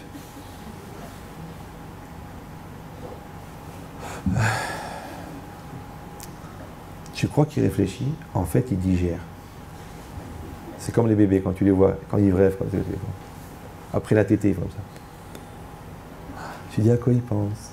À quoi il pense ce petit ange? Il pense à rien. Il digère comme ton mari après la dafina. Comment il est? C'est pas de la réflexion ça. Et bien c'est pareil. Ouais, c'est pour ça qu'il dit le Rav Israël Salanter, le principal objectif du moussar, c'est itpa'alut ve itorerut. Ouais, itpa'alut, ça veut dire que tu sois interpellé, tu sois réveillé, ouais, tu sois touché. Le jour où tu arrêtes de t'interpeller et tu arrêtes d'être sensibilisé, c'est que tu commences à mourir. Et si ça t'est jamais arrivé, alors essaye de faire un démarrage cardiaque. Vous savez, ils mettent les électrochocs comme ça, parce que c'est pas normal. Alors ça, cette logique-là, c'est ça que la Torah, elle donne. Parce que la Torah, elle t'oblige à changer, elle t'oblige à grandir. Comment on appelle un érudit dans la Torah? Talmid Chacham. Talmid Chacham. C'est très bizarre. Parce que Talmid, c'est un élève. Et Chacham, c'est un sage. Alors nous, on dit, il faut être Talmid, et un jour, et après, il faut être Chacham. Vous savez ce que c'est Chacham? C'est celui qui a toutes les réponses. Mais il arrête d'avoir des questions. C'est quoi un Talmid? C'est quelqu'un qui a toujours des questions. Mais il n'a jamais une réponse. Ça s'appelle un intellectuel. Je sais, je suis passé par cette maladie. On a des gens, ils ont plein de questionnements. Pourquoi ils n'ont pas de réponse? Et si vous allez dire, écoutez, ils n'ont pas trouvé la réponse. Ils n'ont pas trouvé une réponse qui collait à leurs pieds. Alors moi, je vais vous dire une chose. Parce que la question, c'est une interpellation, mais la réponse, c'est une acceptation. Mais les gens, ils ont tellement peur de l'engagement qui est créé par la réponse qu'ils préfèrent ne pas envisager la réponse. Alors, ils préfèrent garder des questions. Maintenant, quand tu vas avoir des questions et des réponses, parce que vous avez compris maintenant, il y a le malaise de la question et il y a l'autosatisfaction de la réponse. Comme des gens qui ont des réponses à tout. Non, on a des questions. Donc tu dois avoir des questions qui vont t'amener à des réponses et tu dois avoir des questions sur tes réponses pour trouver de nouvelles réponses. Alors vous voyez ce passage de la question à la réponse, de l'élève au sage, ouais, et bien l'élève, il s'appelle l'apprenti et le sage, il s'appelle le sage. Il s'appelle apprentissage.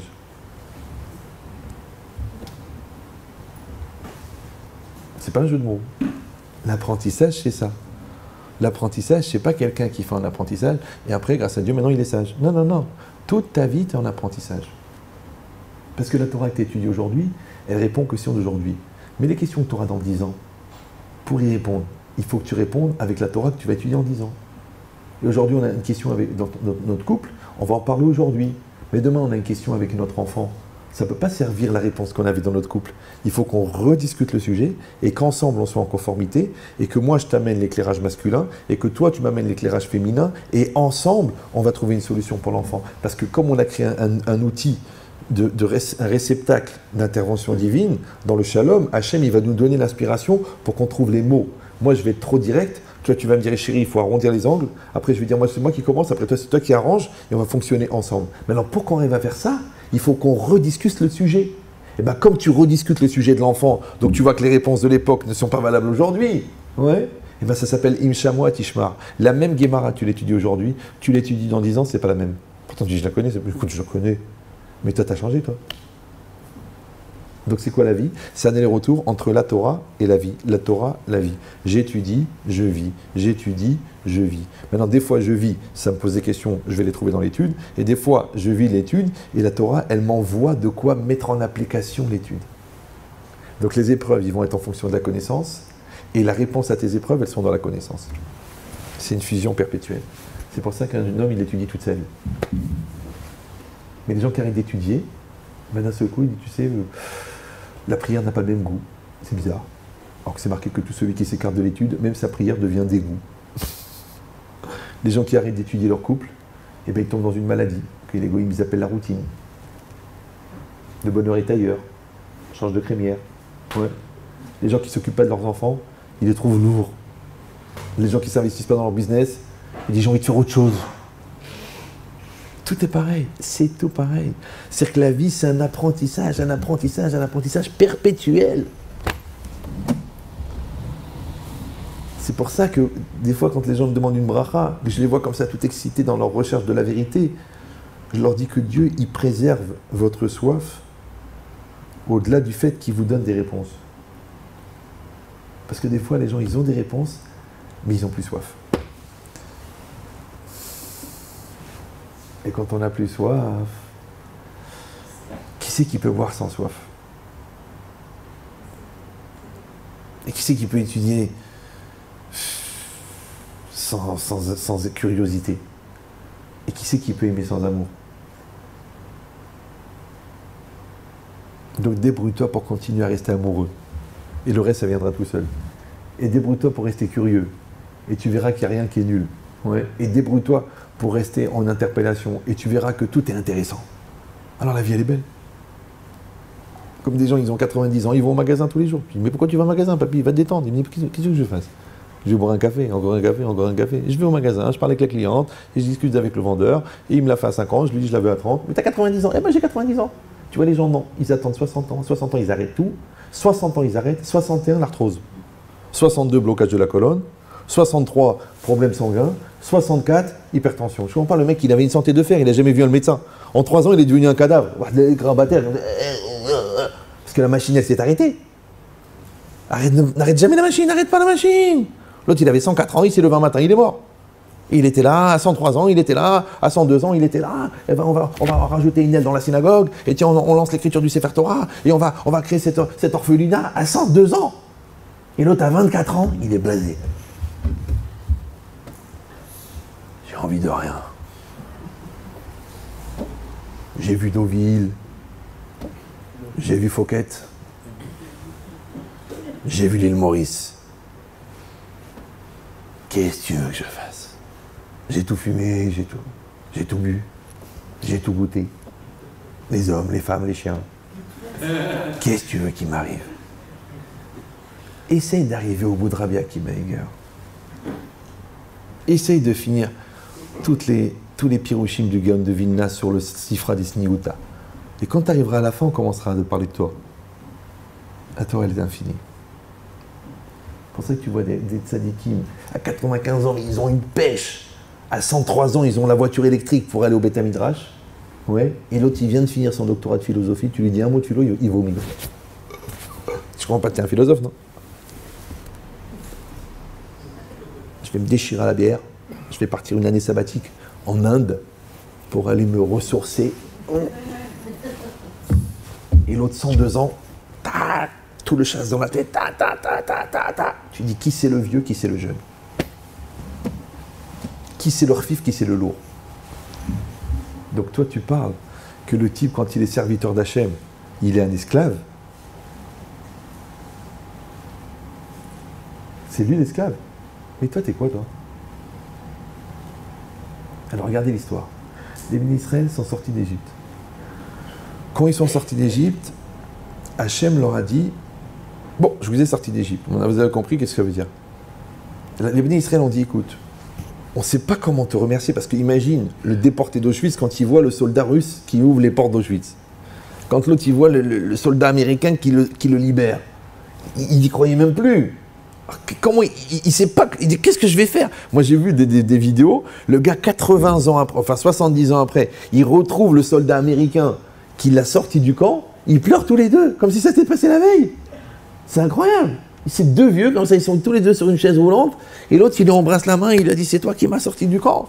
Et l'autre il dit mais non, j'ai fait ce que j'avais à faire. T'es venu des États-Unis, alors qu'on avait des gens qui habitent à 100 mètres, ils n'ont rien fait. Toi t'es venu des États-Unis, t'as risqué ta vie, t'as traversé toute l'Europe, t'es venu, t'as ouvert la porte du camp, et moi, comment je vais faire pour te rendre ça? Et l'autre il lui montre voilà mon fils, voilà mon petit-fils, voilà mes enfants qui sont nés grâce à toi, puisque je devais sortir par la cheminée. Et grâce à je suis sorti de la porte. Et l'autre il dit c'est pas mes enfants, c'est tes enfants, tu les vois les deux comme ça, ouais. Alors imagine, ça tu le découpes par 100 000, tu dis comment les Bnei Israël, ils ont fait pour remercier le bon Dieu à la sortie d'Égypte. Vous me suivez ou... Ouais. Alors il dit, le Even Ezra, il pose cette question. Il dit que quand les Bnei Israël, Hachem les a sortis d'Égypte, les Bnei Israël ont dit à Hachem, mais comment on va te rendre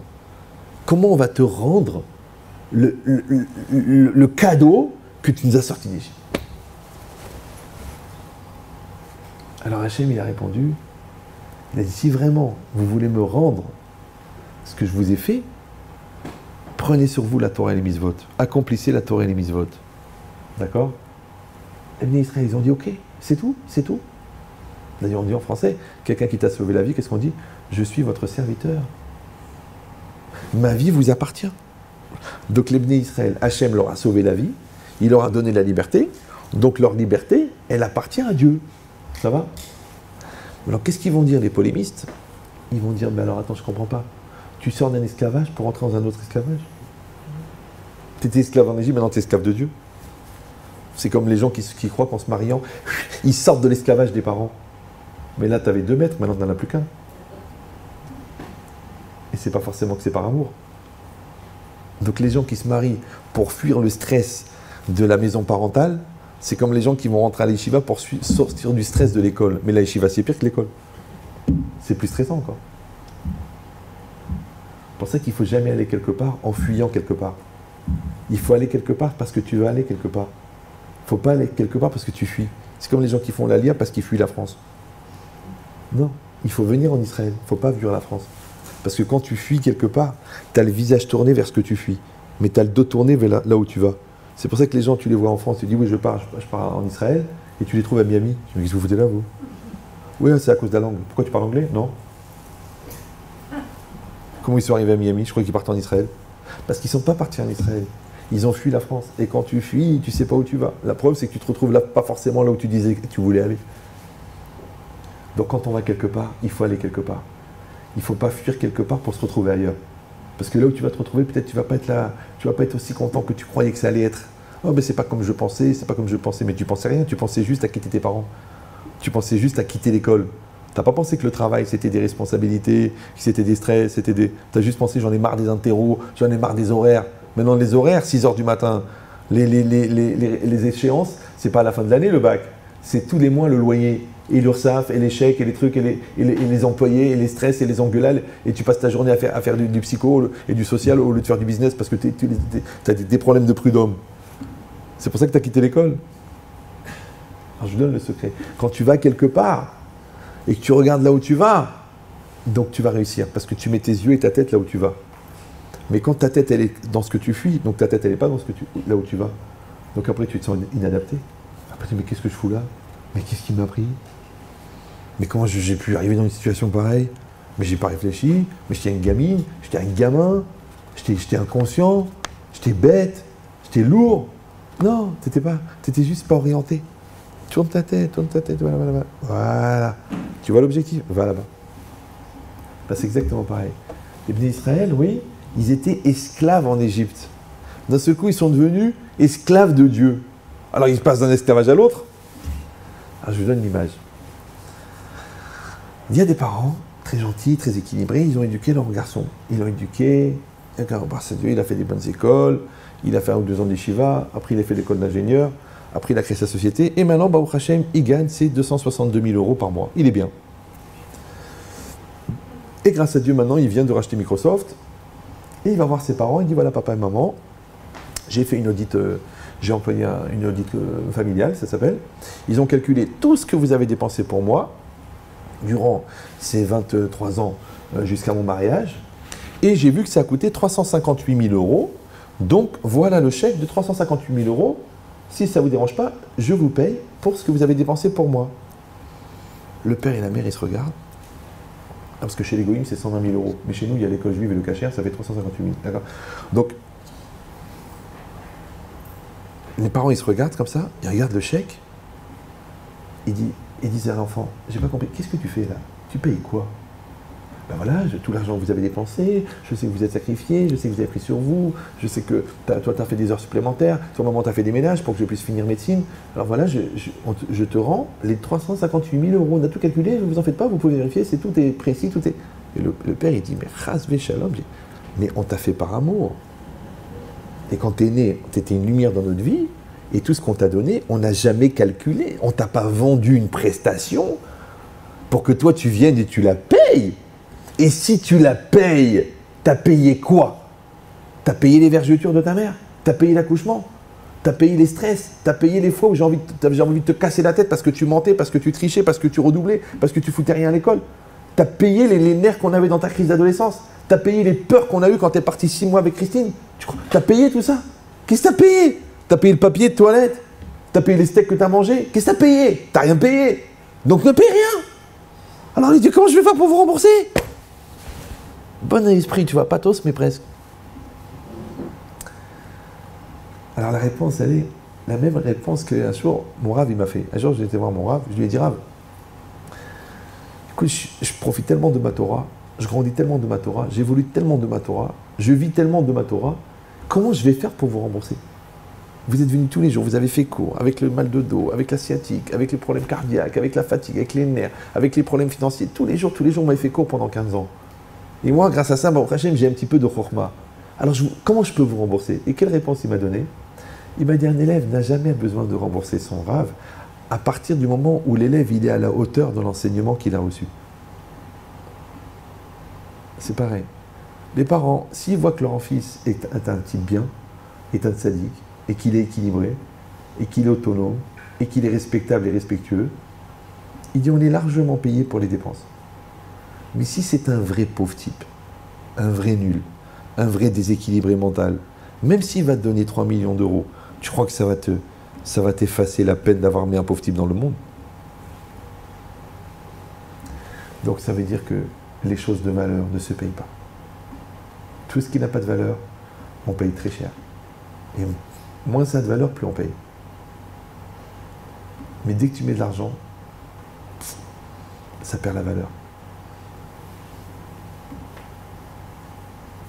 Maintenant, quand Hachem a sorti les Bnei Israël d'Égypte, les Bnei Israël ont dit, comment on va faire pour te rendre cette merveille que tu nous as sorti d'Égypte? Et on a compris que pour toutes les générations, tu nous as amené la liberté, tu nous as amené la Torah, tu nous as amené la connaissance, tu nous as amené la sanctification, tu nous as amené la possibilité d'avoir un lien privilégié avec le divin qui n'existe dans aucune autre religion.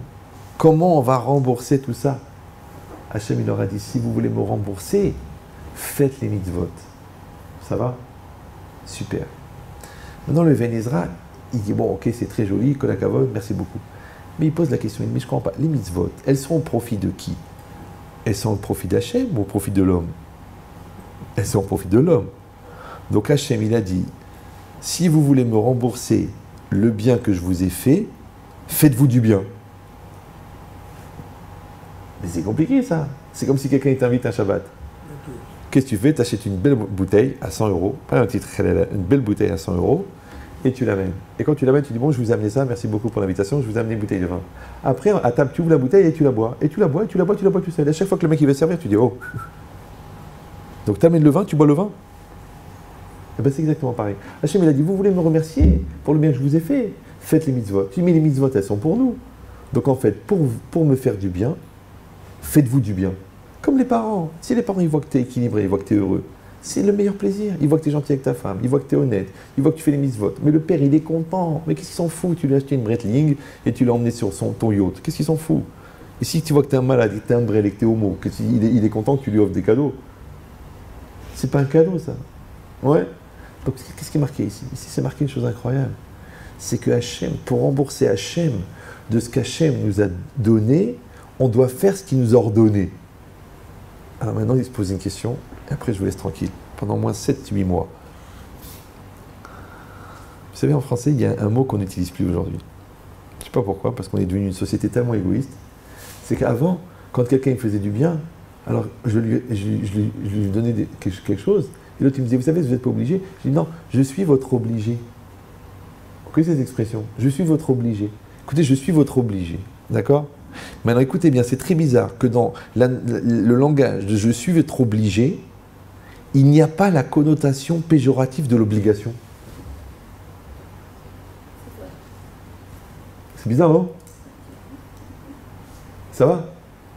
Quand tu dis je suis votre obligé, ouais, ça n'a rien à voir à alors je suis obligé. Ah, mais j'aime pas être obligé, moi. Une fois, il y a un gars, il me téléphone. Et c'est moi, j'ai des cas, il a ragé. Des fois, c'est des cas qui viennent par deux, ça s'appelle des cacas, d'accord?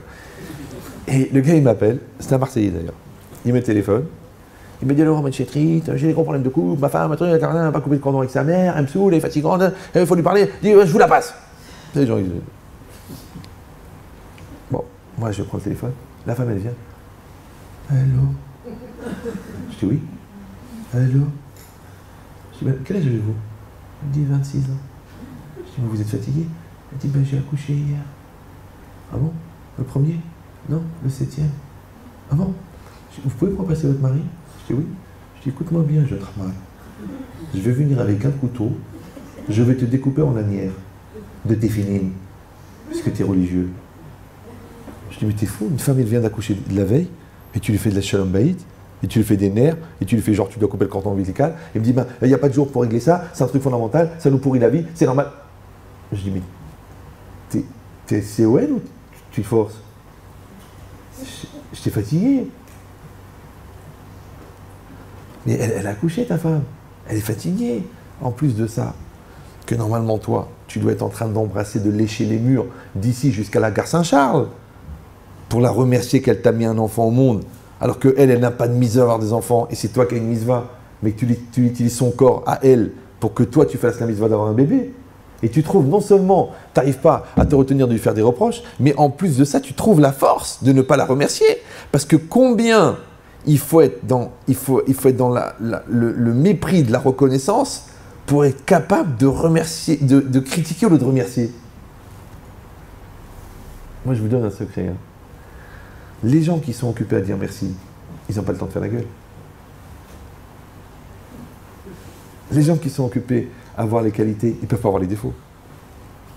Les gens qui sont occupés à alimenter leur vision positive, ils ne peuvent pas avoir une vision négative. Donc ça veut dire que la capacité à voir la négation n'existe que par ton manque de reconnaissance.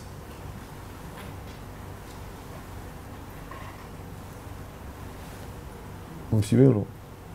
C'est comme quelqu'un qui t'a fait à manger. Bon, c'est pas très bon. Genre il manque du sel, c'est un peu cuit, il manque du rouge, c'est pas le goût de ta mère. Mais elle a passé 3 heures. Elle a fait à manger. Tu mets dans ta bouche, il manque du sel. Mets du sel. C'est pas le goût de ta mère. Va chez ta mère. Tu manges et tu dis merci. Mais d'abord tu dis merci, d'abord tu dis elle s'est fatiguée, d'abord elle s'est pris la tête, d'abord c'est pas son genre, mais elle a pris sur elle a appelé les copines, elle a fait la recette, elle a laissé mijoter, elle a eu peur que ça brûle, elle a prié pour que ça soit bon, pour que ça me plaise, que j'ai la santé avec ça. Tu dois sentir l'amour dans les molécules de la dafina. Et toi qu'est-ce que tu fais? Tu dis oh c'est un peu cuit, oh il manque du sel, oh mais meurs. Comme ça elle dira peut-être qu'il aurait apprécié, mais dommage, il est mort en se mettant à table. Mais toi, tu ouvres la bouche et tu critiques. C'est pareil, ton mari t'a fait un cadeau. Il t'a fait un cadeau, maintenant il est maladroit. Il ne connaît pas tes goûts, t'es très compliqué. Il ne connaît pas ta taille exactement. Il t'a choisi un truc. Il était là-bas au duty free, il a trouvé une robe, il l'a pris. Il s'est rappelé que tu faisais du 38, il l'a pris. Moi, il ne sait pas que en fait, tu mens. Tu fais du 42, mais tu dis à tout le monde que tu fais du 38. Donc, il a acheté le 38. En plus, c'est pas exactement ton truc parce que tu n'aimes pas les trucs les gens dentelles. Et en plus, c'est pas vraiment ça. Mais dis merci. Dis merci, merci mon amour que tu as pensé à moi. Merci qu'à 10 000 km, tu as eu cette attention. Merci que tu as failli rater l'avion parce que tu t'es pris la tête. Merci que tu as été payé 450 €, un truc qui valait 32. Ouais. Merci.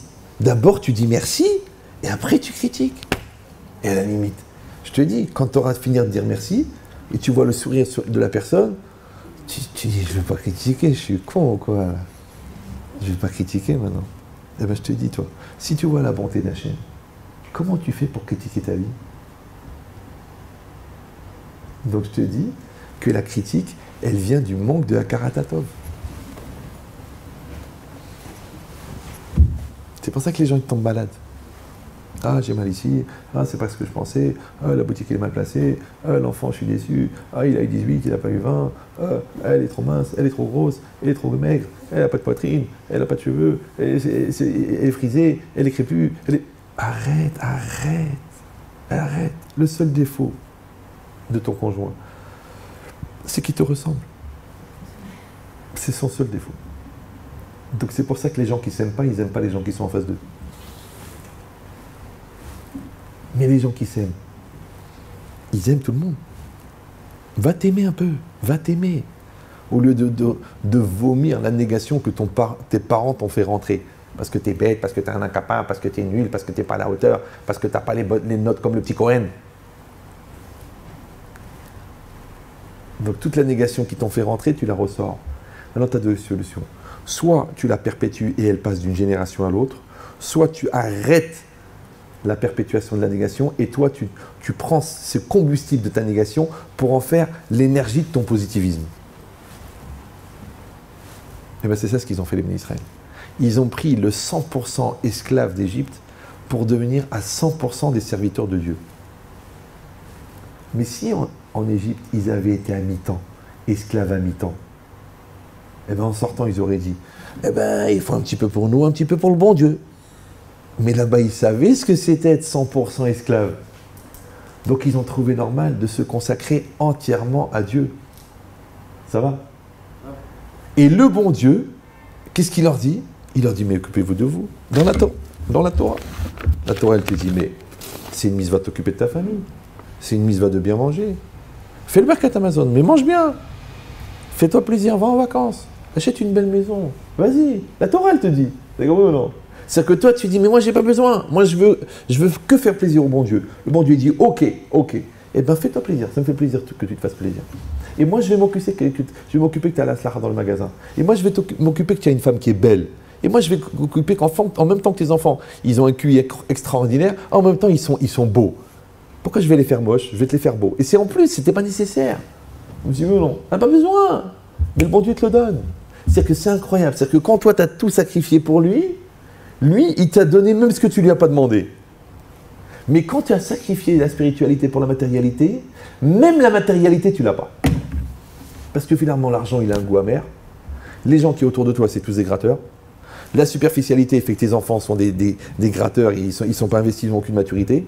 Et toi, comme tu leur as donné trop de valeur, eh ben, ils n'ont pas le sens des valeurs. Alors à quoi ça servait? Donc quand tu as sacrifié l'essentiel, même ton superficiel, il vaut rien. Alors que quand tu as pris l'essentiel, même ton superficiel, il devient essentiel.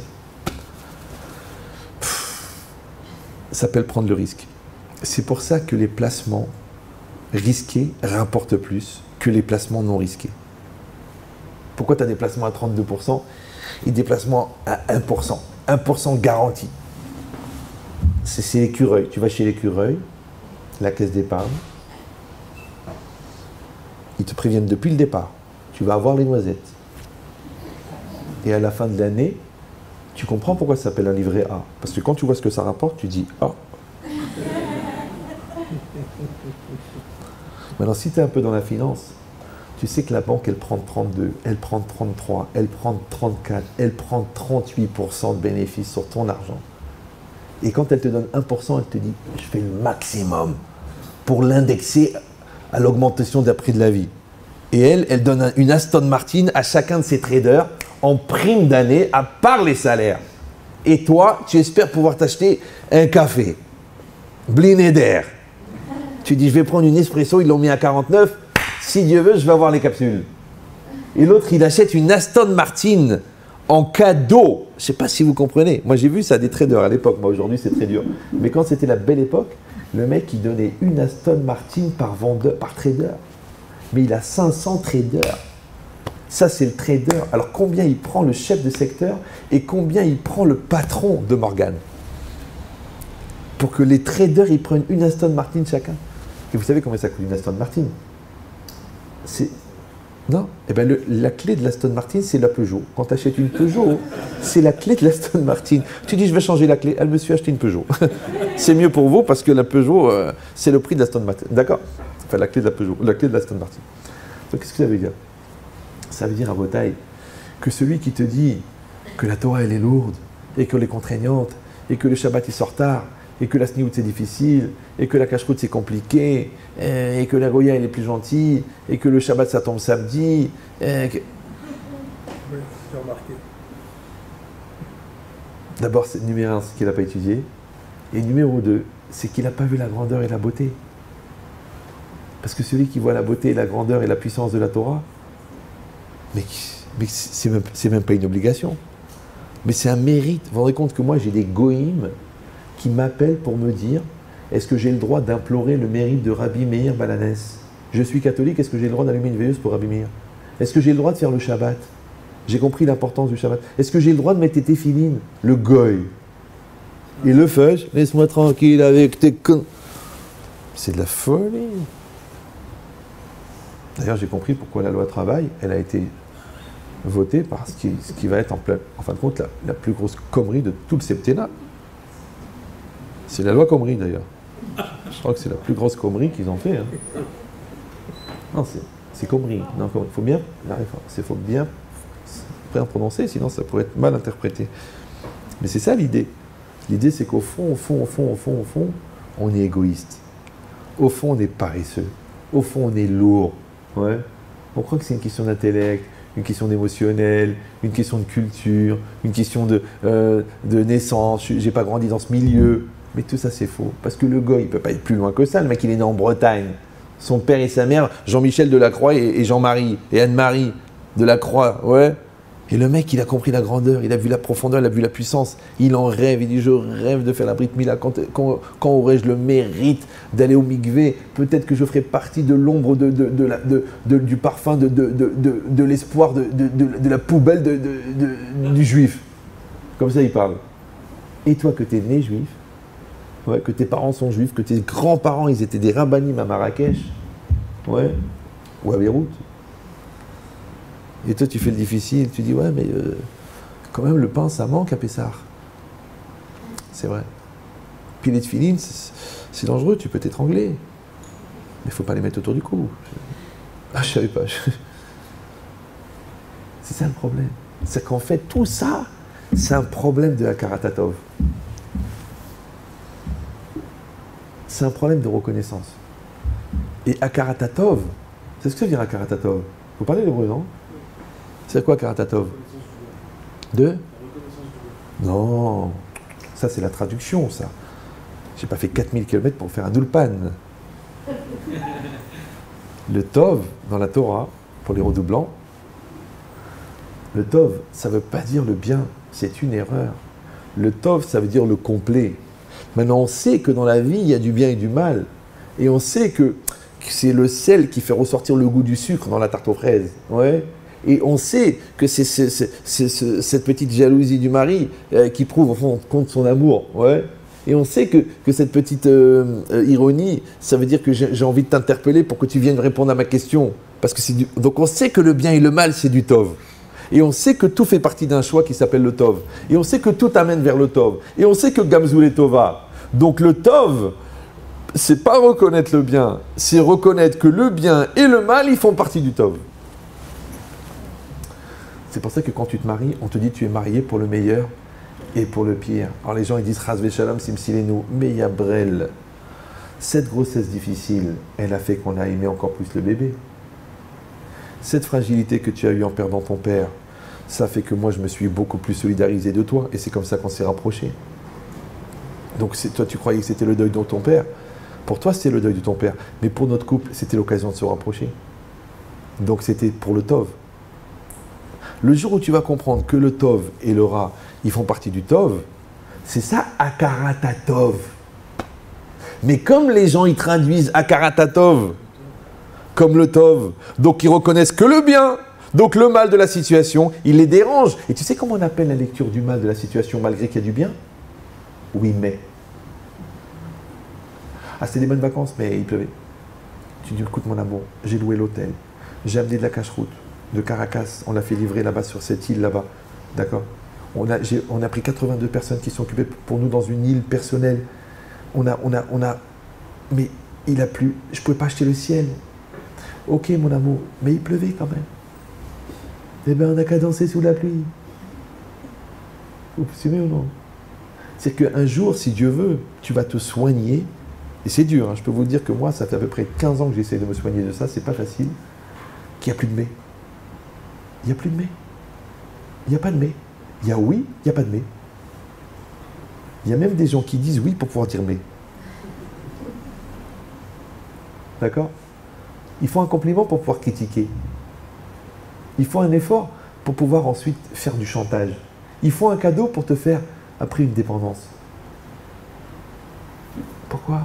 Viens, on sort de cette maladie, viens, on se soigne. Viens, on sort de cette névrose existentielle de croire qu'il faut utiliser l'autre pour exister. Allez, va te soigner, va. Il n'y a pas de mais. Tu me donnes un conseil? Oui, et c'est tout. Moi, les gens me posent des questions, je réponds. Mais c'est pas évident. Mais arrête, tu me fatigues, je sais que c'est pas évident, sinon tu n'aurais pas de questions. Prends la réponse et va te battre, allez, va te démerder avec ta question. Tu as la réponse c'est ça. Elle te plaît pas. Oh, mais c'est trop direct, c'est trop franc, c'est trop net, c'est trop truc.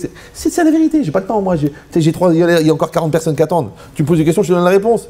Ah, mais vous vous rendez compte? Oui, je me rends compte, allez, dégage. Elle dit non, dites-le moi doucement, dites-le moi avec des gants, dites-le moi par étapes, dites-le moi. J'ai pas le temps, je te dis la vérité, vas-y, va te démerder. Ah, tu viens chez moi, le jour où un gars il m'appelle. Ah, mais c'est très mal. Comment c'est une personne que je l'aide, je lui donne quand même 2500 € par mois parce qu'elle était dans la misère, donc j'ai trouvé un travail et c'est moi qui paye et je dis à l'autre qui paye. Et dit, mais en fin de compte, je me suis rendu compte que non seulement elle se demande une augmentation, mais en plus elle gaspille cet argent. Alors est-ce que c'est encore de la Zdaka ou non? Je dis, mais pourquoi? La Zdaka, c'est de regarder où l'argent y va. Toi, t'as donné. Donc en vérité, ton problème, c'est pas un problème d'argent. C'est pas un problème de Zdaka, c'est un problème d'amour propre que tu as l'impression que l'autre, elle se fout de toi. Il dit, ouais, mais attendez, c'est trop direct. Je dis, pourquoi vous voulez que je vous l'enrobe? Et pourquoi ça vous dérange? Et de toute façon, d'après la lacha, ça reste de la Zdaka. Et c'est pas votre problème de savoir qu'est-ce qu'elle fait avec. Pour qu'à la fin, toi-même, tu dis, ouais, en fin de compte, c'est pas son problème, en fin de compte, c'est mon problème. Et c'est quoi mon problème? C'est que j'ai l'impression qu'elle se moque de moi. Ah, donc un problème, c'est un problème d'orgueil. Ah, c'est de l'amour propre. C'est ça que tu veux, toi? Eh ben, dis-le direct, tac. C'est comme si je vois que tu vas sortir de la route parce que tu es endormi, et je dis, je vais pas le réveiller. On va laisser sortir de la route tranquillement, avec les 4 enfants à l'arrière, et après les 8 tonneaux, après qu'il y en a 3 qui sont écrasés au pare-brise, lui il va se réveiller, il va dire, oh, je crois qu'on est sorti de la route. Non, tu lui dis, oh, tu sors de la route. Comme je l'ai fait des fois. Des fois, j'ai fait comme ça dans des cocktails, j'étais en train de parler avec un servez-vous. Je lui dis, je peux parler? Oui, Ra, oui. Je lui dis dans l'oreille, t'es marié. Le mec, il s'est calmé. Hein. Une fois dans une soirée de célibataire à Paris, soirée de célibataire, il y avait 500 célibataires. À Boulogne, je me rappelle. Il y avait un monde de malades. Je vois un gars marié. Soirée de célibataire. Je le connais, je sais qu'il est marié. Il est là-bas. Mais il n'a pas d'alliance. Je l'ai attrapé, je lui ai dit, écoute, où est ton alliance? Blablabla. Le syndrome du poisson rouge. Je dis, où tu sors? Où j'appelle ta femme maintenant?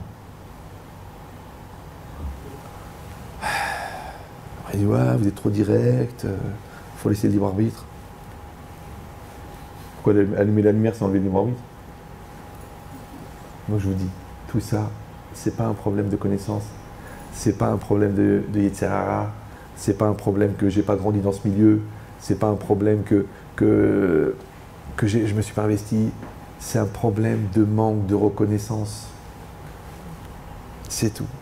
Donc il faut la connaissance et la reconnaissance. Et normalement, ta connaissance, elle doit augmenter ta reconnaissance. C'est-à-dire que quand tu apprends à connaître la Torah, tu vas encore avoir plus de bonheur à l'accomplir. Maintenant, quand tu as du bonheur à l'accomplir, tu n'es pas obligé de l'accomplir. C'est toi qui te fais un plaisir de l'accomplir. Donc chaque halakha, ça devient un plaisir. Ouais, chaque mitzvah, ça devient un kiff. Pourquoi? Parce que ton but à toi, c'est de te rapprocher de Dieu. Pourquoi on est là dans ce monde? Pourquoi faire? Pour désarçonner Microsoft? Pour être plus belle que les mannequins? Pourquoi faire? Pourquoi faire? De toute façon, les vers, ils vont tout manger. Mais il faut avoir pitié d'eux, les pauvres. Avec tous ces produits que tu mets sur toi, mais je ne crois pas que tu es adhérente à la SPA. Bon, alors, donc c'est ça l'idée. L'idée, c'est que quand on met du fondamental dans sa vie, mais qu'on le met par amour, après tout est facile. Donc quand tu aimes tes enfants, même leur pipi, tu as envie de le boire. Mais quand tu les supportes pas, même quand ils passent de classe, ça t'énerve. Parce que pour qui il se prend celui-là? Des gens qui sont déçus par la réussite de leurs enfants. Ouais. Et quand tu aimes ta femme, et ben même si bourrelée, tu les adores. Mais comme tu l'aimes pas, tu lui dis va maigrir, va te refaire, le haut, le bas, allez, va tout refaire, peut-être je vais te regarder. Ouais. Et quand tu aimes ton travail, qu'est-ce que tu t'en fiches de ramasser les caisses? Mais quand tu l'aimes pas, putain, à 9h du matin, tu dis quand est-ce 17h va arriver? Alors que l'autre il dit je comprends pas pourquoi on m'envoie à la retraite. J'ai 73 ans, je suis apte et je suis fort et j'adore mon métier. En plus j'ai plus d'expérience que ce petit jeune qui vient d'être diplômé. Pourquoi je dois partir? Pourquoi je dois partir? J'ai 55 ans d'expérience. Je suis plus balèze que le gars qui vient d'arriver, non? Et moi je dois partir. Et il y a un tout nouveau qui va faire au moins 21 ans de diagnostic faux. Ouais, pour se former sur le tas de tous les morts qu'il va enterrer. Ouais, et moi je dois partir. Le mec il dit je peux pas, j'ai une pêche du tonnerre. Je vais le faire. Il dit ouais mais c'est le renouvellement, il faut des nouvelles têtes, il faut des... Pourquoi? Ben, c'est exactement pareil. Et donc ça veut dire que quoi? C'est-à-dire que si toi, tu travailles cette notion-là, et c'est ça Eved Hashem, c'est ça serviteur de Dieu, que toi tu es serviteur de Dieu, pas parce que tu es obligé, pas parce que tu as peur, pas parce que tu vas prendre des coups, parce que tu vas être puni, pas parce qu'il va t'arriver des malheurs, parce qu'on va foutre la inara. Non, tu es serviteur d'Hachem parce que tu aimes Hachem et tu aimes la Torah. Mais c'est facile, tout est léger. Mais tu pleures que le Shabbat il se termine. Moi j'adore le Shabbat. D'abord le téléphone ne marche pas. C'est extraordinaire. Les emails tu les reçois pas. Ahmed Chetrit, je vous en prie, vous êtes la dernière chance, recevez-nous ce soir.